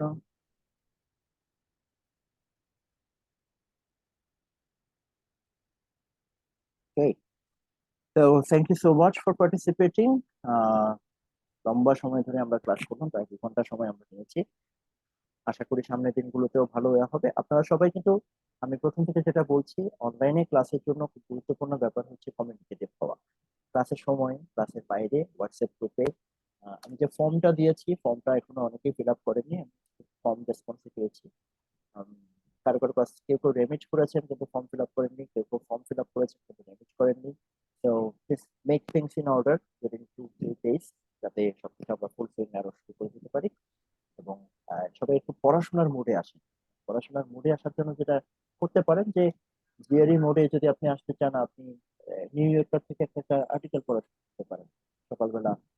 নিউ ইয়র্কার ওয়েবসাইটে গিয়ে একটা আর্টিকেল পড়তে পারেন, এল ডেইলিতে একটা আর্টিকেল পড়তে পারেন, বাংলাদেশি পত্রিকা পড়ে কোনো লাভ হবে না।